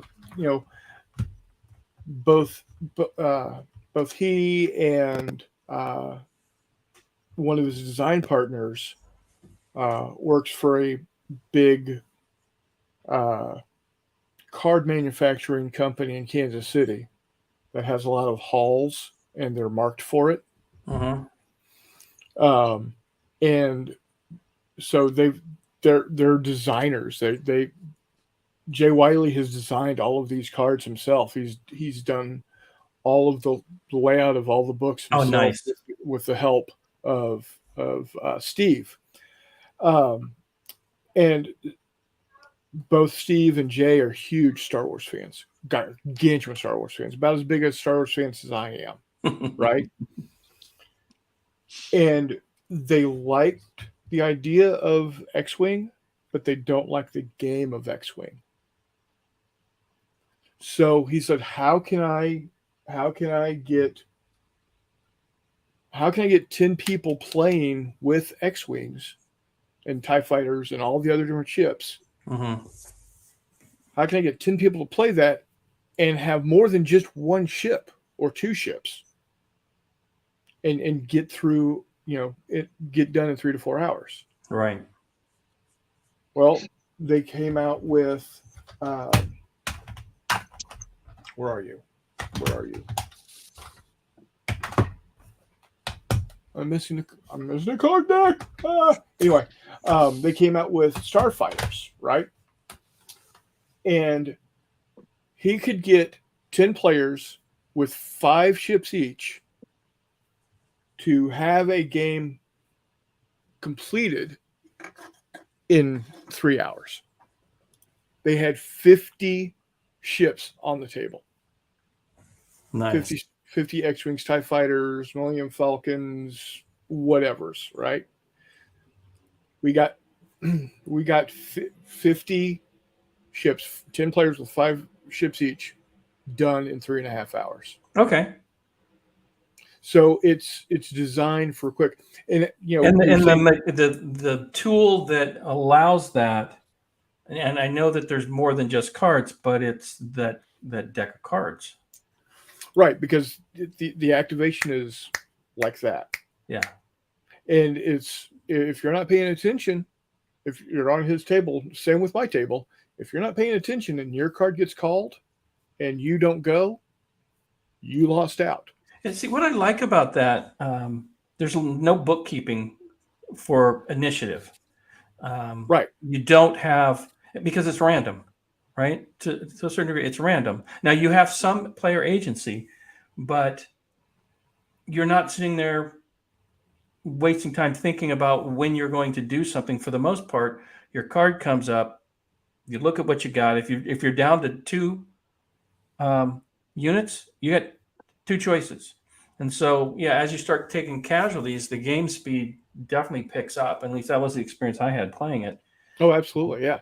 And again, I think that goes back to if we were rolling dice to determine initiative, and then everybody's got to write it down, it just slows things down, right? And that's not necessarily a bad thing for certain games, but in this miniature game that's supposed to be light, I think this initiative system really does make it play fast. So July, I was talking to you about this before we started. I'm going to have, instead of the 4th of July off, I'll probably have July 3rd off, which is a Monday. I'm thinking of doing a live play Okay. of what a tanker. Okay. I can have up to 9 other players. So the first 9 people would say, "Ooh, me." So the 4 of us can jump so in you got almost there, buddy. Yeah. But yeah, and in What a Tanker, the activation, I'm drawing a blank on the word. Sequence? The order. Yeah, the player activation order. Or initiative. What initiative? God, jeez. We're here for you, Chris. No worries. Thank you. Initiative is based off a die roll. Commander Chris. It's die rolls are not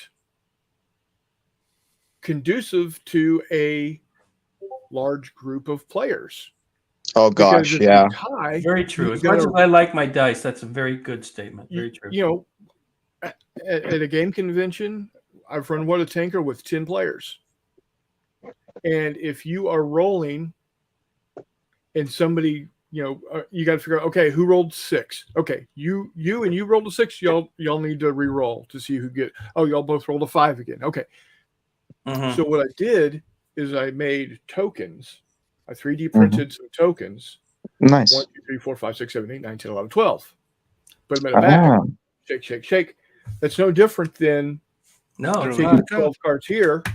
Yep.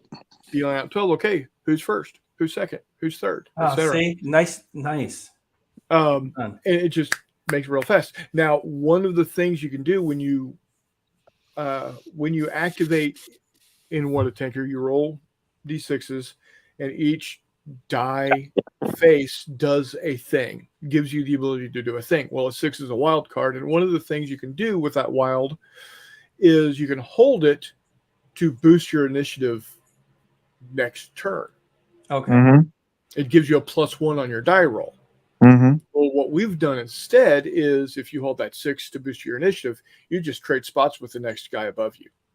So if you draw the 4, you now become the 3. You got promotion and relegation. You got my heart.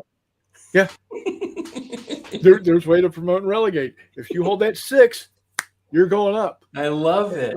So instead of trading that 6 in to roll, and I rolled a 6 and you rolled a 6, but my 6 gives me that +1. Now my 6 is a 7.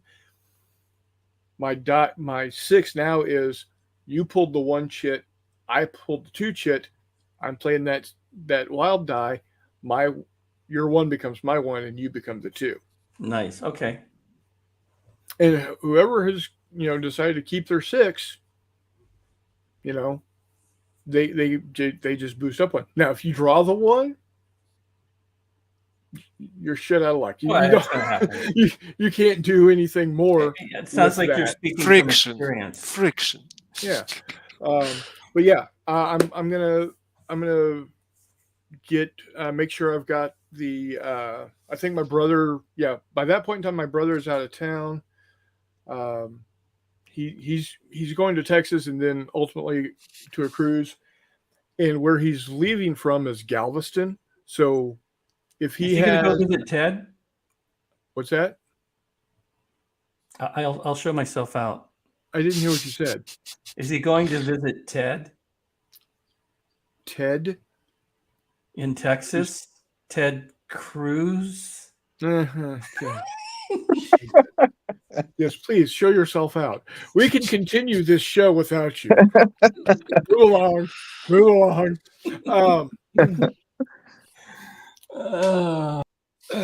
But Now we You're in can. charge now, Chris. hey, I can carry it. I just can't do anything fancy with showing Nice. like what he's doing here. Anyway, no, but if he is on the correct side of the ship, he'll be able to get to see her in dry dock. Nice. Because where the ships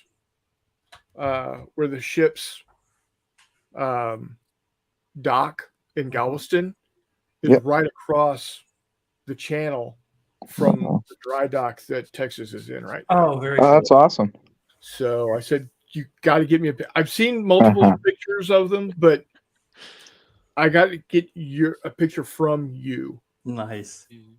And I'd like for him, I'd like for it to be a selfie with him and his son Joey, because then he would have a picture of him and his son in front of the Texas, just like my picture I've got up on Facebook right now of my dad, me, and Jay in front of the Texas in like 1974. Oh, very late cool. 74, early 75.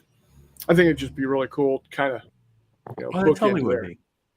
Um, So let me interrupt you real quick. At some ahead. point, we need to get Jay Wiley on the show and talk about some of his games. He can pitch his company, but I'd love to hear his ideas and thoughts on just some of the game design and how he kind of came out with the from the horse's mouth. Not that you don't have a good understanding, but I really would love to hear it from. Oh yeah, and I'll leave the story for him. But the reason why it's called Fistful of Lead is actually quite.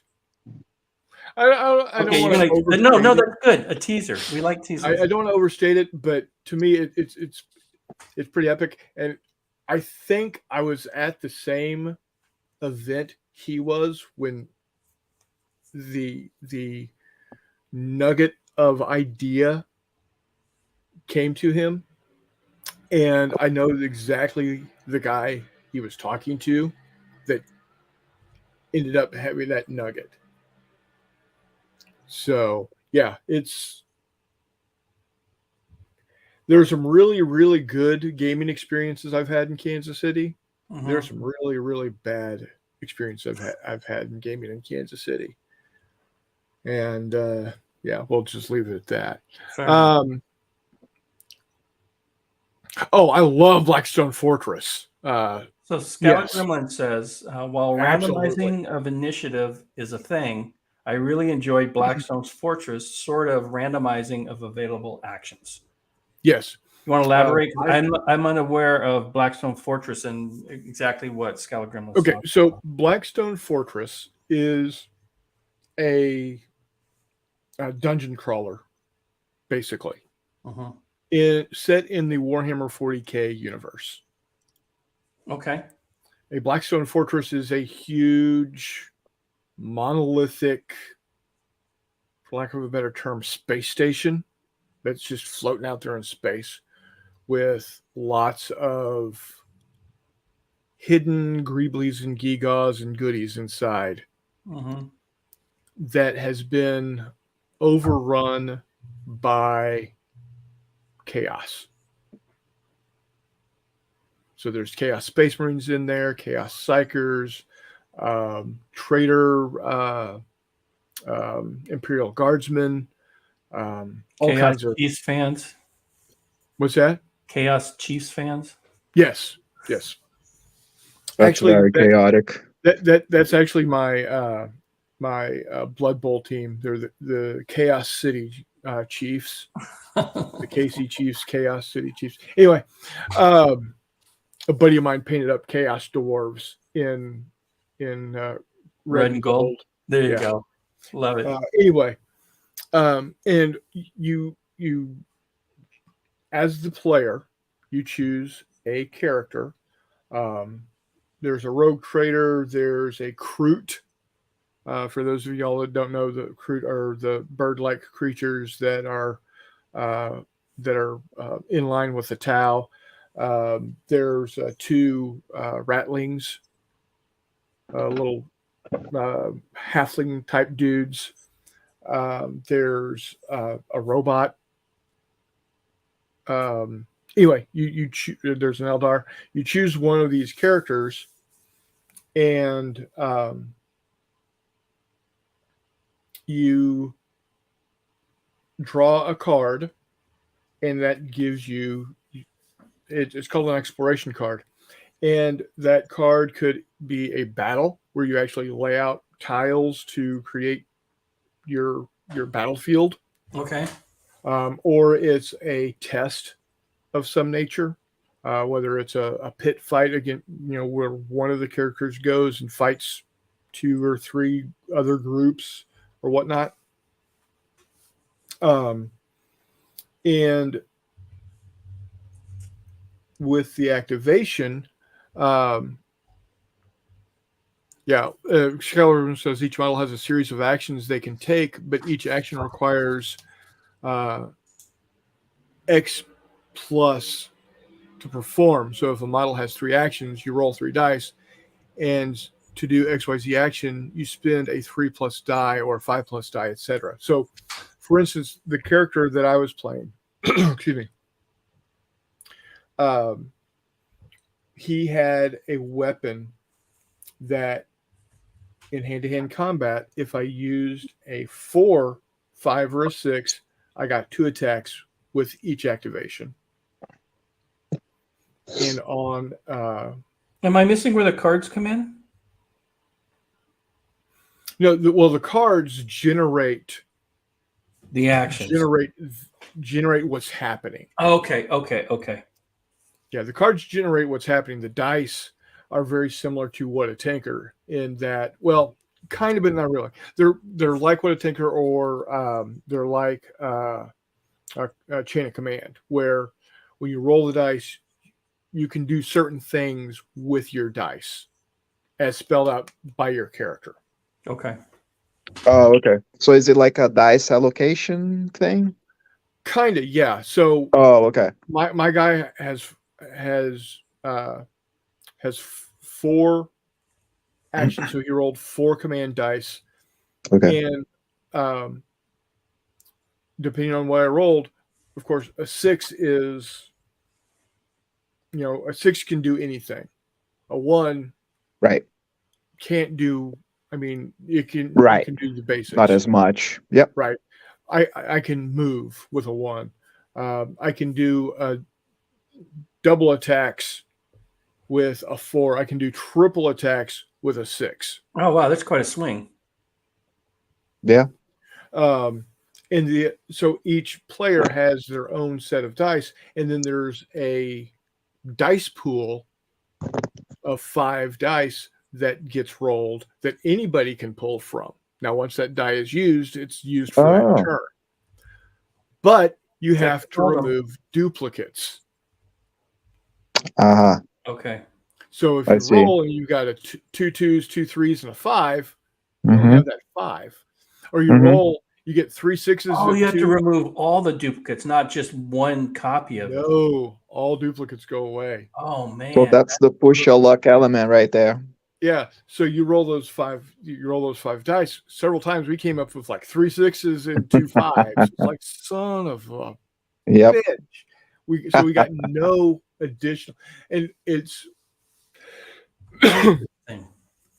and sometimes you need those additional dice to be able to do certain things, to be able to get where you need to go to do what you need to do, because you might get into a combat where there's no flipping way you're going to be able to get to kill all of your enemies to get out of that room. Okay. You So need all that. you're doing is just Yeah. running as fast as you can to get to the exit. Right? That would be Just me say, in real life. piss off, I'm out. You know. See you when I see you. You And need so, like, them bones to move. Yeah, like so my guy can only move 2 spaces. Yep. And if it's like 12 spaces away, the most I can move is 8. Everybody else can move the 12, but I can only move 8. So I'm going to be needing those extra dice to be able to get the hell out, or I'm sitting there, Well, that's why you're part of the party. Yeah. Now that's how you activate your initiative is card drawing. So each character has a card with his face, and then your opponents have a card. It's a cooperative game, so it's you against it's the party against the board. Okay. Okay, Uh-huh. so if So there's no game master; it's just an AI. well, you can have a game master. Okay. And like this last week, a couple of weekends ago, we got together. Some friends of Jay's and mine came over for the weekend. It was Memorial Day weekend, and we played it all day. We started at about 9:30, and we played until about 7:00 at night. Oh, cool. Okay. All day. Just I have never heard of that game. it's a fun game. Anyway, so when you look at what the battle is, if it is a battle card, it'll tell you who you're up against. Okay. Right? You're up against a squad of 7 traitor guardsmen, or you're up against 3 chaos space marines, or you're up against these robot little Is this flyer things. a licensed GW? It is GW. It is a GW game that I will gladly play because it's all inclusive. Right. Unless you buy, the expansion packs. Okay. But you don't, there's a lot of gameplay. There's a lot of replayability just in the starter box. Anyway, so once you find out, who your opponents are, there's 3 to 4 bad guy groups. So you pick those 3 to 4 bad guy groups. You got your 4, your 4, and then you shuffle those up and you deal them out on a timeline. Okay. And that's your initiative. 1, 2, 3, 4, 5, 6, 7, 8. Now, okay. That spindle drones. That's what they are. Warmut. Urgles. Yeah, exactly. Yeah. Warmut's got the game also. Anyway, now and there are ways you can shift where you are on that timeline, depending on your capabilities. Like the guy that I was playing had the ability to, for free, I did not have to spend one of my activation dice to do this. I could roll, and if I rolled well enough, I could trade with any of my opponents on the timeline. So if normally you want to go before your opponents do, because you're wanting to kill them before they kill you. So just thinking off the top of my head, when we're talking about, you take the cards, shuffle them, put them on a timeline, and then some mechanic in the game allows that to be manipulated. That just seems that it would be slower than what Fistful of Lead does, because you have that. It seems like when you have anything, and this is my opinion, when you have anything that's going to change your initiative order, that creates some friction and some player agency, which creates some opportunities for thinking, and thinking takes analysis paralysis. Right. So I was trying to avoid saying that. So, or it's like my group likes to say, think long, think wrong. Yep. But you would think so, but it really doesn't. There's 2 ways to alter the timeline. Mhm. The first one is it's called Covering Fire, and that allows any pair of the group, the players, to shift, to trade spots. Okay. So let's say we really, really want the sniper guy to go before anybody else, but he got drawn last. Mhm. So he's going to shift with the hand-to-hand combat guy. And that just happens. But You this don't is have to okay. move it. To kind of modify what I said a little bit, it's not a versus game; it's a co-op game. Yeah, it's a So co-op the game. group is going to be making that decision, which could be faster than, oh, if I do this, Chris is going to do that. Right, Which I exactly. think would slow the game up more. But I think if we were to time this, and I'm going to be overly critical with stopwatches, I bet you Fistful of Lead plays much faster. It does. Yeah, Well, I think so. And again, I'm not knocking how they're doing it. It's probably really cool, but so the difference here is that Fistful of Lead is an open arena that you're on a 3x3, 4x4, 4x6, 4x8, 5x10 table, right? And you can go anywhere, do anything with your models. And you've got at least, you got at least 4 to 5 dudes, maybe as many as 8 dudes on your team, and you can have up to 50 models on the table with 10 guys, etc. Right. So that in and of itself is going to take a longer time to play. So you need to have a quicker activation way of that makes sense. I'm just thinking along the lines, again, trying to keep it on the topic of cards. Right. So with this though, yes, figuring out your initiative might take a little bit longer because you're not just dealing out and going. There's some thought process, because the actuality of what is actually being done in the game is not going to take as long. Fair point, it doesn't. It's a good offset, is where I'm getting with it. So, like I said, we started at like 9:30 and we played until about 7:30. So we played for about 10 hours. Yeah. During that 10 hours, we had like a dozen different situations. No, that sounds like a fun afternoon. So Skylar Gremlin says the games are very different design play goals, so it's not a fair comparison. I would agree with that, Skylar Gremlin. I wasn't comparing the pros and cons between the two games as one is better than the other. I was looking at it from how cards are used in Fistful of Lead, with what we were talking about earlier, being a very quick initiative system that could handle playing games in a shorter period of time. And depending on who you are and what your objectives are, that is subjectively better or worse. So your point is valid, and I wasn't trying to make a comparison between the two, that one was better than the other.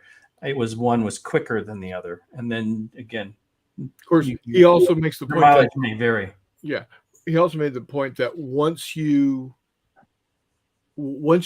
understand how the activation for Blackstone Fortress works, it does become a much faster proposition. Yeah, fair point. No, we have not opened the Hidden Vault envelope yet. We haven't got there. We still got a ways to go. We just now got to the point where Big Baddie is now able to be on the table. Okay. So, but it's a fun game for those of us that like the Warhammer 40K universe, but don't necessarily like playing Warhammer 40K. It's a great way. Now it's a spendy box. Do they sell boxes that aren't? Not really, but I mean, so let's put it this way. Yes, it's an expensive box, but that's the only box you need to play the game. Oh, fair. Okay, that's nice.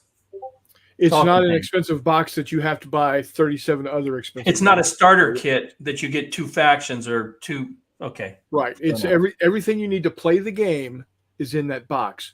If you want to buy expansions to again, there's a shit ton of replayability on this.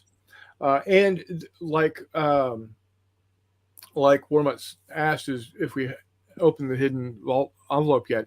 No, because this is very much like a legacy game. I don't know if you know what legacy games are, where the things you do in a game will affect how things work.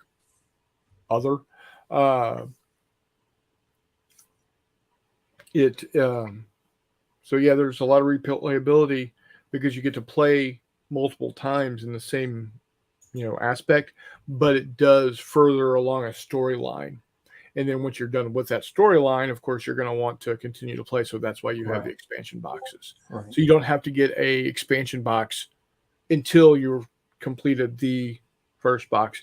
And the expansion boxes are like $45-$50. Okay. So if you like the system, you can dive deeper into it. If you don't, yep, you're only at 100. Find a friend and don't even have to worry about the buck. And of course, the models are GW quality. There you go. That's a selling point. So kind of bringing this back to cards, and we can talk. We're at 2 hours. We can talk a little bit more because I wanted to talk a little bit about Undaunted, and I think that in many ways, for me, first of all, Undaunted, and we're going to have David Thompson on, and this is a David Thompson design. I mean, make sure I say Trevor Benjamin because he deserves the credit as well. But with the Undaunted game, it's kind of I want to call it a mini deck builder. It is, but it isn't.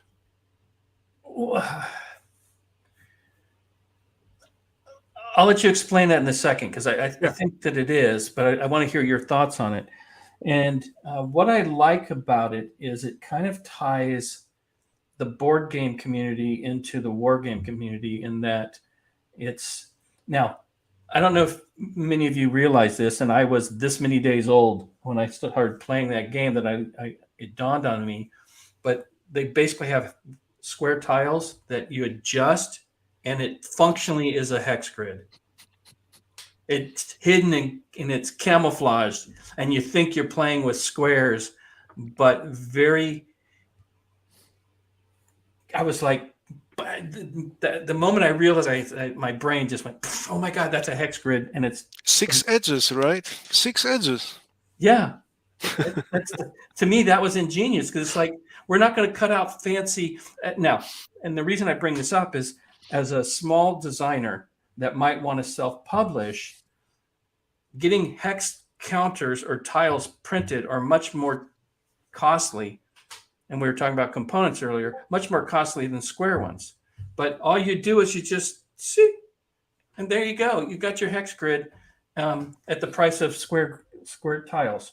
But going back to the deck building is, and the reason I'm focusing on Undaunted is one of the games, and I think I mentioned it earlier, that I'm going to do in the Christmas card size is, and I'm going to call it Daunted, assuming I can get away with it, is taking the 52 or 54 card count deck and use that, just the standard one, because for the game jam, and all the 2s are in the deck would activate or be used for 1 unit, and the 3s for a unit, and the 4s for a unit, and so it makes for a nice small-sided skirmish game on a small area like a Christmas card game. So I've been really looking into the Undaunted, and I like the fact that in my eyes, it is a deck building game because you've got cards that are dead, the Fog of War cards. You've got cards that activate other cards, and there are some abilities. And so you draw your cards, and you're hoping you get your sniper card or you get your Unit 1 card to be able to activate and do things with them. And if you got your leaders, they typically allow you to reset and reuse those cards. But then those kind of get moved out, and you're trying to, again, build your active deck with the cards that you want. As you take casualties, you lose cards from that deck. And so the whole game is built around deck building and managing that, because you don't want to just throw all your cards in the deck, because you want to be able to, because it's a small deck, you want to be able to try to focus a strategy by getting just the cards that you need and discarding the cards that are going to slow you down. And I think players that master that ability, if there was ever an Undaunted tournament, those would be your typical winners, in my opinion. So why don't you tell me how it's not a deck builder, or at least your thoughts on that, Chris? So when I think deck builder, I think I like Magic the Gathering. I am specifically choosing which cards I'm putting. I am the deciding factor as to what cards go in to my deck. Whereas Undaunted, it's based off, the cards are based off of, in the deck are based off of what the scenario stipulates. Okay. So that's why I said it is and it isn't. It's in the sense a card building deck, because I have a deck of cards that is going to be for this scenario, unlike other decks for other scenarios. But I'm not the deciding factor of what does or does not go into that deck. The deciding factor comes from the scenario. Now, if I step outside of the scenarios and start building my own scenarios, then yes, you could have. Then that is when you come into a true deck building game, if you see what I mean. Yeah. So let's do point counterpoint. So I take your counterpoint, and I'm going to counter you with, in the board game space, deck. So playing a board game, deck building is a term that's used for when you're playing the game. You have, in most cases, a finite set of cards in a deck that you real time build into your hand that you're playing, and you discard, right, and that gets recycled, and that is your deck. And so the deck building isn't like Magic the Gathering or L5R, where you're not playing the game, you're sitting around with all your 5 million cards going through and going, oh, and I can do this, and I can add this, and if I can get this combo, and how do I balance that off so that while I'm playing, those come up for my strategy. Yes, that is deck building, but I think in the board game parlance, deck building is more of a real time as you're playing. Hand building. I'm building my hand.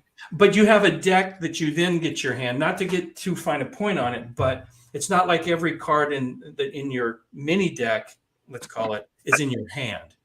Right. No, but that's what I'm saying. That deck so that you have a decent hand. Yeah, I'm drawing off of this deck. Yeah. And like I said, that's why I said, to me, deck building is I'm building the deck that I draw from. I'm creating the stack.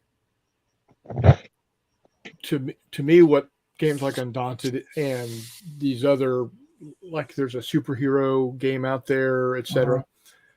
To me, I'm not building a deck, I'm building my hand so I can.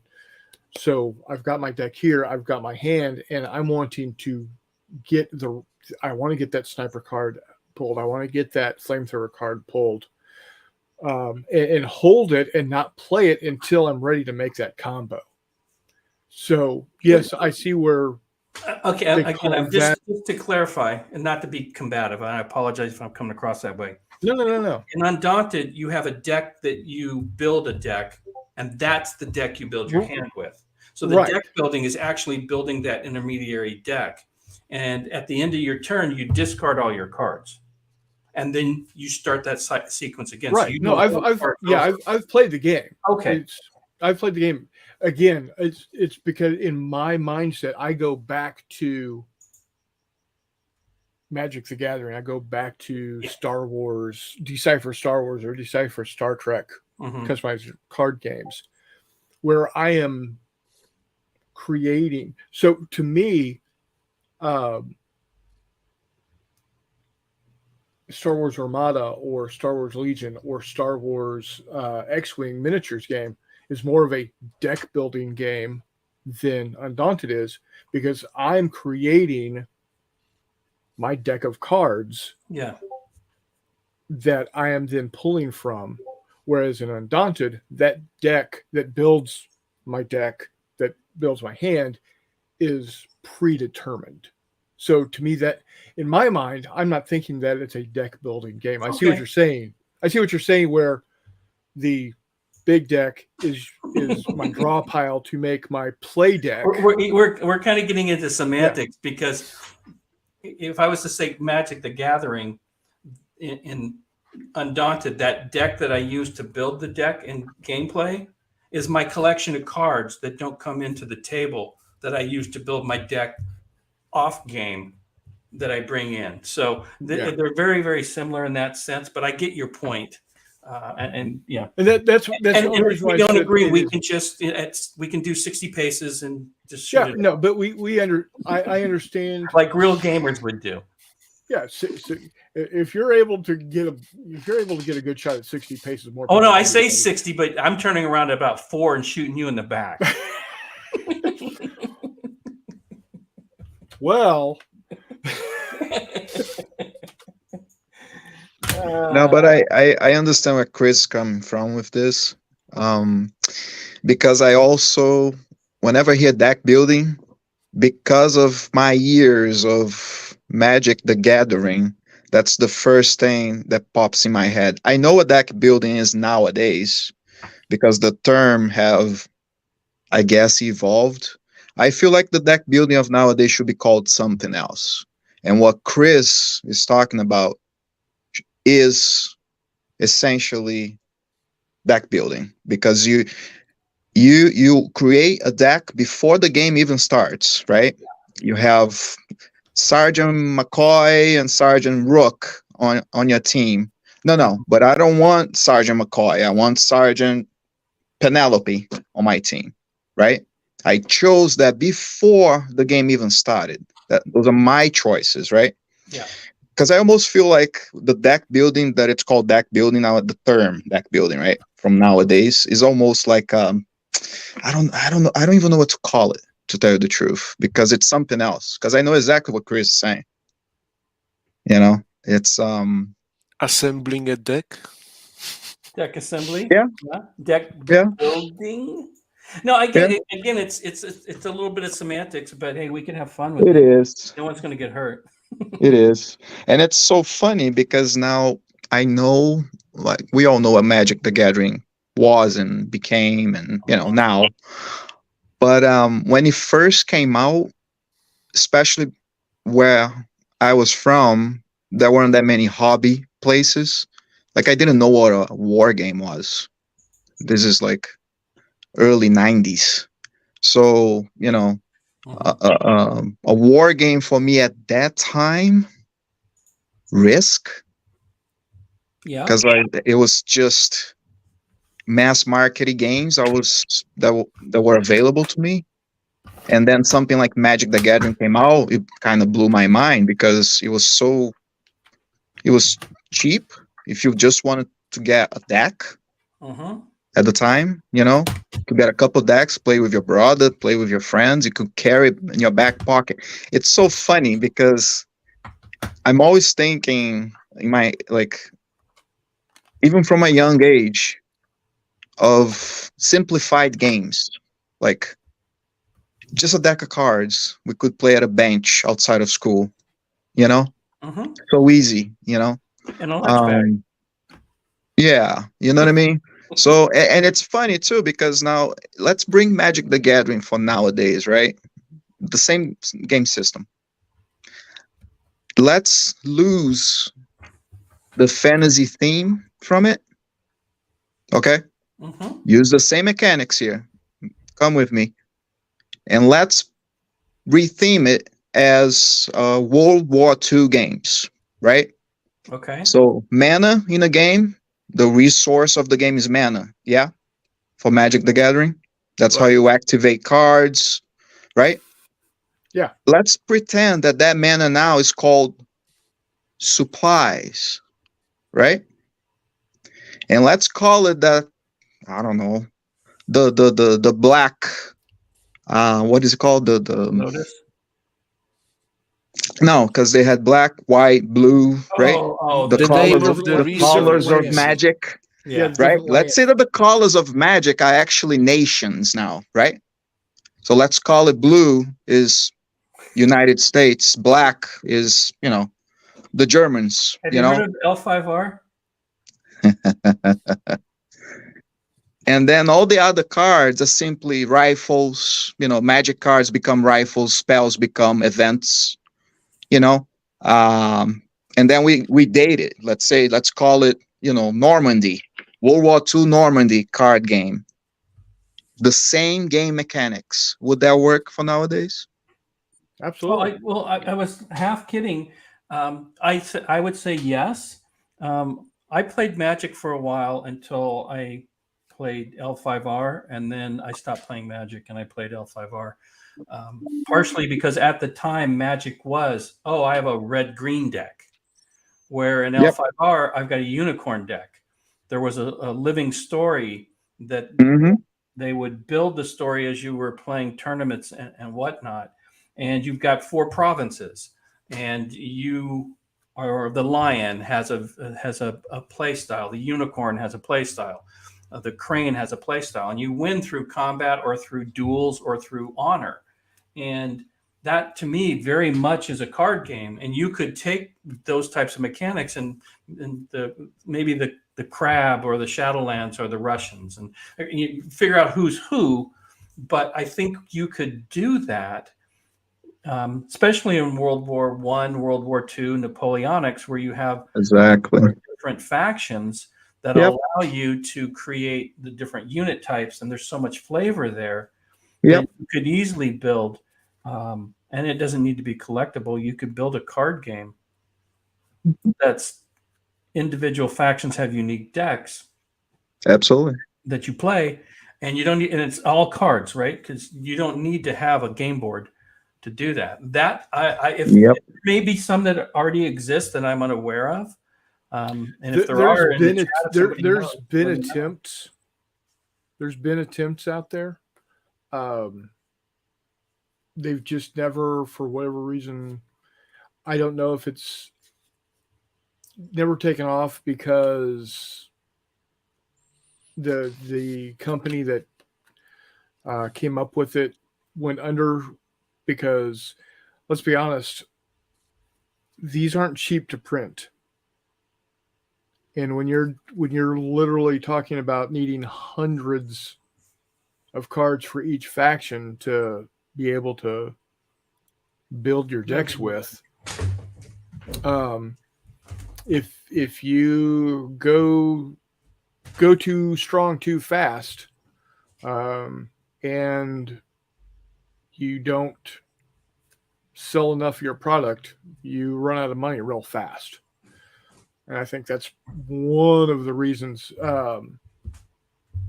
What was one of those? Echelon. What you got there, Hissy? A bazooka?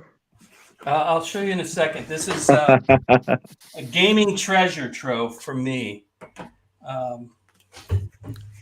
Let me blow myself up here. Here we go. L5R game sheets. Oh wow, that's Those cool. aren't cheap to print. No, I have full quite a few color of them. too, huh? I'm sorry? Full color too. Oh no, Wow. these are actual uncut from the printer card sheets. This one has nothing on the back. This was Wow. a proof.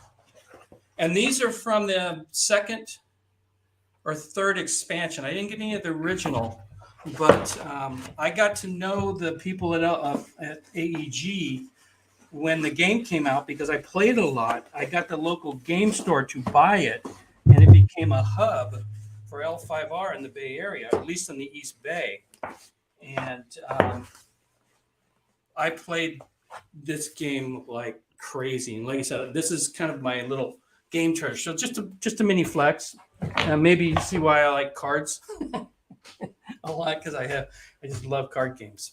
But I just had to share that. It's not going to look well. I mean, on the podcast, people aren't going to be able to hear what I was showing. But hey, Yeah. Well, cards are great because it is such a flexible tool that you can use. I mean, sure, you could print a lot of them, but hey, if you're able to get creative, there's so much that you can use out of one single card for information about a game that you really could mitigate how many cards you would actually need for a certain game. yeah, this is Doug makes a comment here. Amount of scenarios are limitless in fantasy because you're not tied to a specific era or number of years. I think, not to argue that, but in history, there are so many conflicts that we haven't even touched as game designers that it's almost functionally limitless. Well, but I think the point that he may be going with here is you can only have so many different cards or ideas for World War II because you are limited to that 1939 to 1945. Mm-hmm. Yep. Now, what you're saying is we are virtually limitless in the ability to come up with untapped periods in history, but once we hit that point in history, we are limited to what we can create for that time period. Yeah. Like I said, I wasn't going to argue the point. It's just I think that there's still a lot within the historical area. With fantasy, you can tie all of it together into a single big game. Yeah. Whereas with history, you're going to be this title is for this time period, and this title is for this, and we're limited to what we can do. But if we do well with this limited amount, we can then move over to this. They won't tie together, but it's like, oh man, Star Wars, Star Trek, Battlestar Galactica. We can't tie the three together, because they don't. Okay, so revolve in the same universe. I had an idea. I just had the metaverse doesn't allow it. Right. I said earlier that I'm going to do postcards and Christmas cards. Part of me now wants to do a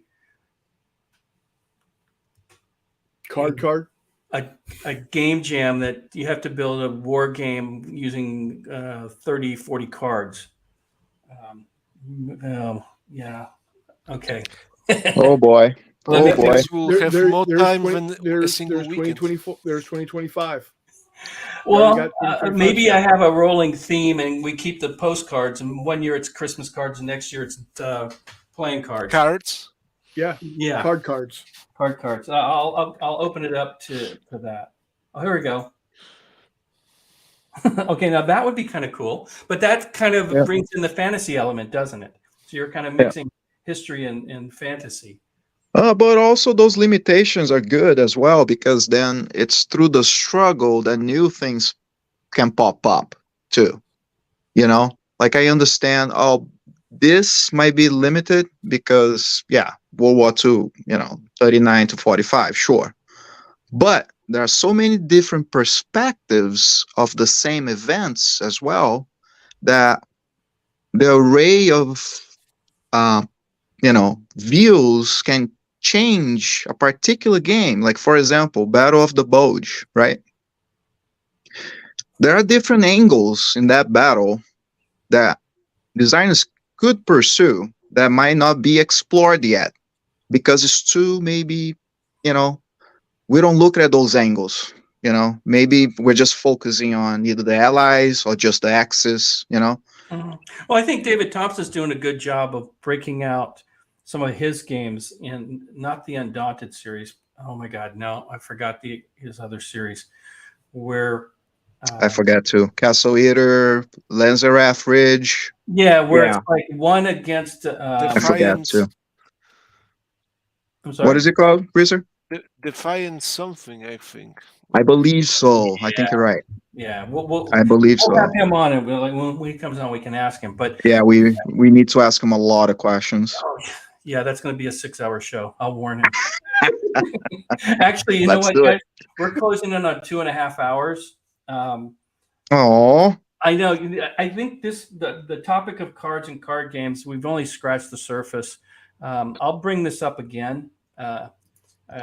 Not next week. Obviously, we'll move on to some other things, and we want to get through a lot of the games that were submitted in the Game Jam. But I am going to think about War Game Card Jam and how we might be able to do that. Again, I don't want to be everything to everybody, and I believe in the power of 3. So this would be postcards, Christmas cards, playing cards. Yeah. Okay. If I do it, that'll be the end of it. But, and when I say if I do it, it's not, I really should say when I do it. I think I've already decided in my mind we're going to go down that path. But I'm ready to start doing figuring out Magic the Gathering 1945. right. I'm use those exact mechanics, and Wizards of the Coast can't do anything because you cannot copyright or patent game mechanics. So the summoning of a dragon would be kind of the summoning of missiles. P-47s, baby. There we go. Flying dragons. Yeah, I think there, at some point, and I'm going to just throw this out there and we can discuss this in Discord and maybe on some future episodes. But I wanted, and I kind of threw this out a little bit, that at least I wanted to come up with an RPG set of rules, but could also be a game design set of rules that's kind of open source. But I wouldn't mind doing a major collab. Valiant Defense. There we go. You could have said. Oh, there you go. Yep. But I wouldn't mind doing a collab with everybody here where we just kind of come up with maybe something like that. Okay. A Magic the Gathering World War II style game, and maybe Chris does the Russians or something like that. And you're doing the Russians. Stop crying. I know jack about nothing when it comes to the Russians. We need to get Hexian on Jeff. that. I was going to say, talk to Jeff.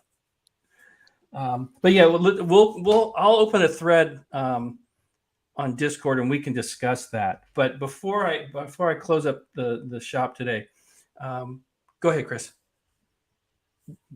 Speaking of Discord, tomorrow night over on my Discord channel, we should have open mic night. Okay. Very nice. Starting up around 8:00. Everybody's invited to come chat. Nothing's going to be recorded. Nothing's going to get posted on YouTube. It's just we're there. I got these assholes to paint. It's easier for me to sit down and paint miniatures when I got people to talk to. So, yeah, Doug, it's 8:00 Central Time.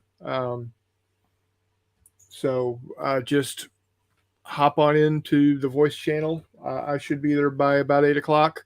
And then Saturday night, I should be doing another paint and chat over on my YouTube channel. So yeah, and sorry about last weekend. I was actually out with friends till 3 a.m. last Saturday drinking tequila. Oh, water. We'll talk about water. Ryszard, is there anything you wanted to add, my friend? And I appreciate you popping in. You're pretty quiet tonight. Well, because I was late, so it's hard to really be in the flow when you just arrive, not at the very beginning.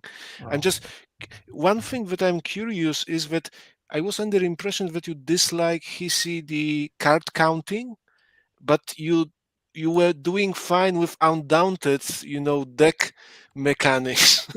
No, okay. So the card counting, it's like anybody. My opinions change based on the day of the week and how much, what the temperature. Which way the wind blows. Yeah, I try to have some consistent thoughts. I'm not necessarily against card counting. And Purple Druid in Discord was talking about what you had brought up, and he was and I'm just going to speak for him because he had put it into chat or on Discord, that the concept of designing card counting into the game I find intriguing. Mhm. So I'm not necessarily against it per se, but in the context of, say, the dice rolls, or when you know there's a limited number coming up, especially when you're playing solo, I don't want to know. So when it's a situation where I don't want to know, I'm not a fan of the card counting. If it's a situation where it doesn't matter and maybe or knowing could be an advantage, then and again, you put me on the fence, dude. I'm trying to be like a cat. Well, Walk don't this worry, fence. because once again, I guess that really the takeaway from this today we are discussing terms like deck building, but really those things that we Chrome. are discussing, they are creating emotions, I would say. And honestly, looking from the design perspective, once again, I was saying this in the earlier episodes, we are talking about the tools in the box. And the most curious thing is that we can use those things like dreaded deck building, card counting, for benefits of the design, just like, for example, Mr. Thompson does with Undaunted or War Chest, where the amount of cards that you are waiting for, those are your assets, right, to activate exactly this sort of unit. Mhm. So it, it's a tool. It's a Yeah, tool in our garden shed. yeah, and again, the comment that Purple Druid made kind of opened my brain a little bit and went, oh, okay, I never thought of it as I'm designing this as something for I don't want to say smarter players, but maybe the players that are a little more aware that they can gain an advantage to some extent by actually counting those cards. It becomes kind of an abstraction of military intelligence, and that allows me to swallow that. Because I said that one thing I want to ask, today is, if we are talking about the cards, it's not only how those cards are designed, however you want to understand the word designed, but actually what we also were kind of covering today is how do we use those. Mhm. So we have a card with what is on the card, but we have also rules how to use those cards. And those are two different elements a little bit. Well, yeah, But and Magic the Gathering, basically you have a core set of rules, and then all the cards have additional rules for playing that card. I'm yeah, oversimplifying it, but that's kind of the idea. Um, Yeah, absolutely. so let me do this again. I could talk all night, and I'm sure a number of you guys can. We'll bring up the card topic again before the end of the year because I think there's still some things that thoughts that I have about it. But I want to thank NotJay as always. Erich, thank you very much. And by this time next year, we'll see your face. Thank you for having me. It was a pleasure. I apologize if I overstayed my welcome because I No, can talk. no. This podcast is about us talking and sharing amongst us. So the two of us. The reason we do this is because we talk too much. We need I and we love need hearing my own people to talk voice. to. No, I really appreciate it. It was a lot of fun. Thank And you. I'm always around. Yeah, as you know, I keep contact on Discord, and I can be reached out easily too. So Well, if you're ever in the crowd and there's always going to be a link, you can always feel free to pop in and add to the conversation. As absolutely, like Ryszard. Yes, I Chris. appreciate it. Thank you, sir. Go ahead, Chris. Just real quickly to answer Doug's Skylar Gremlin's question. Best Coast time is 6 p.m. tomorrow. Yeah. I try to do everything at that time frame when I'm doing something. That way, you don't have to worry about it. It is. Yeah. If it ever does change, I'll post it far and wide. And then secondly, I have to reach out to a couple of my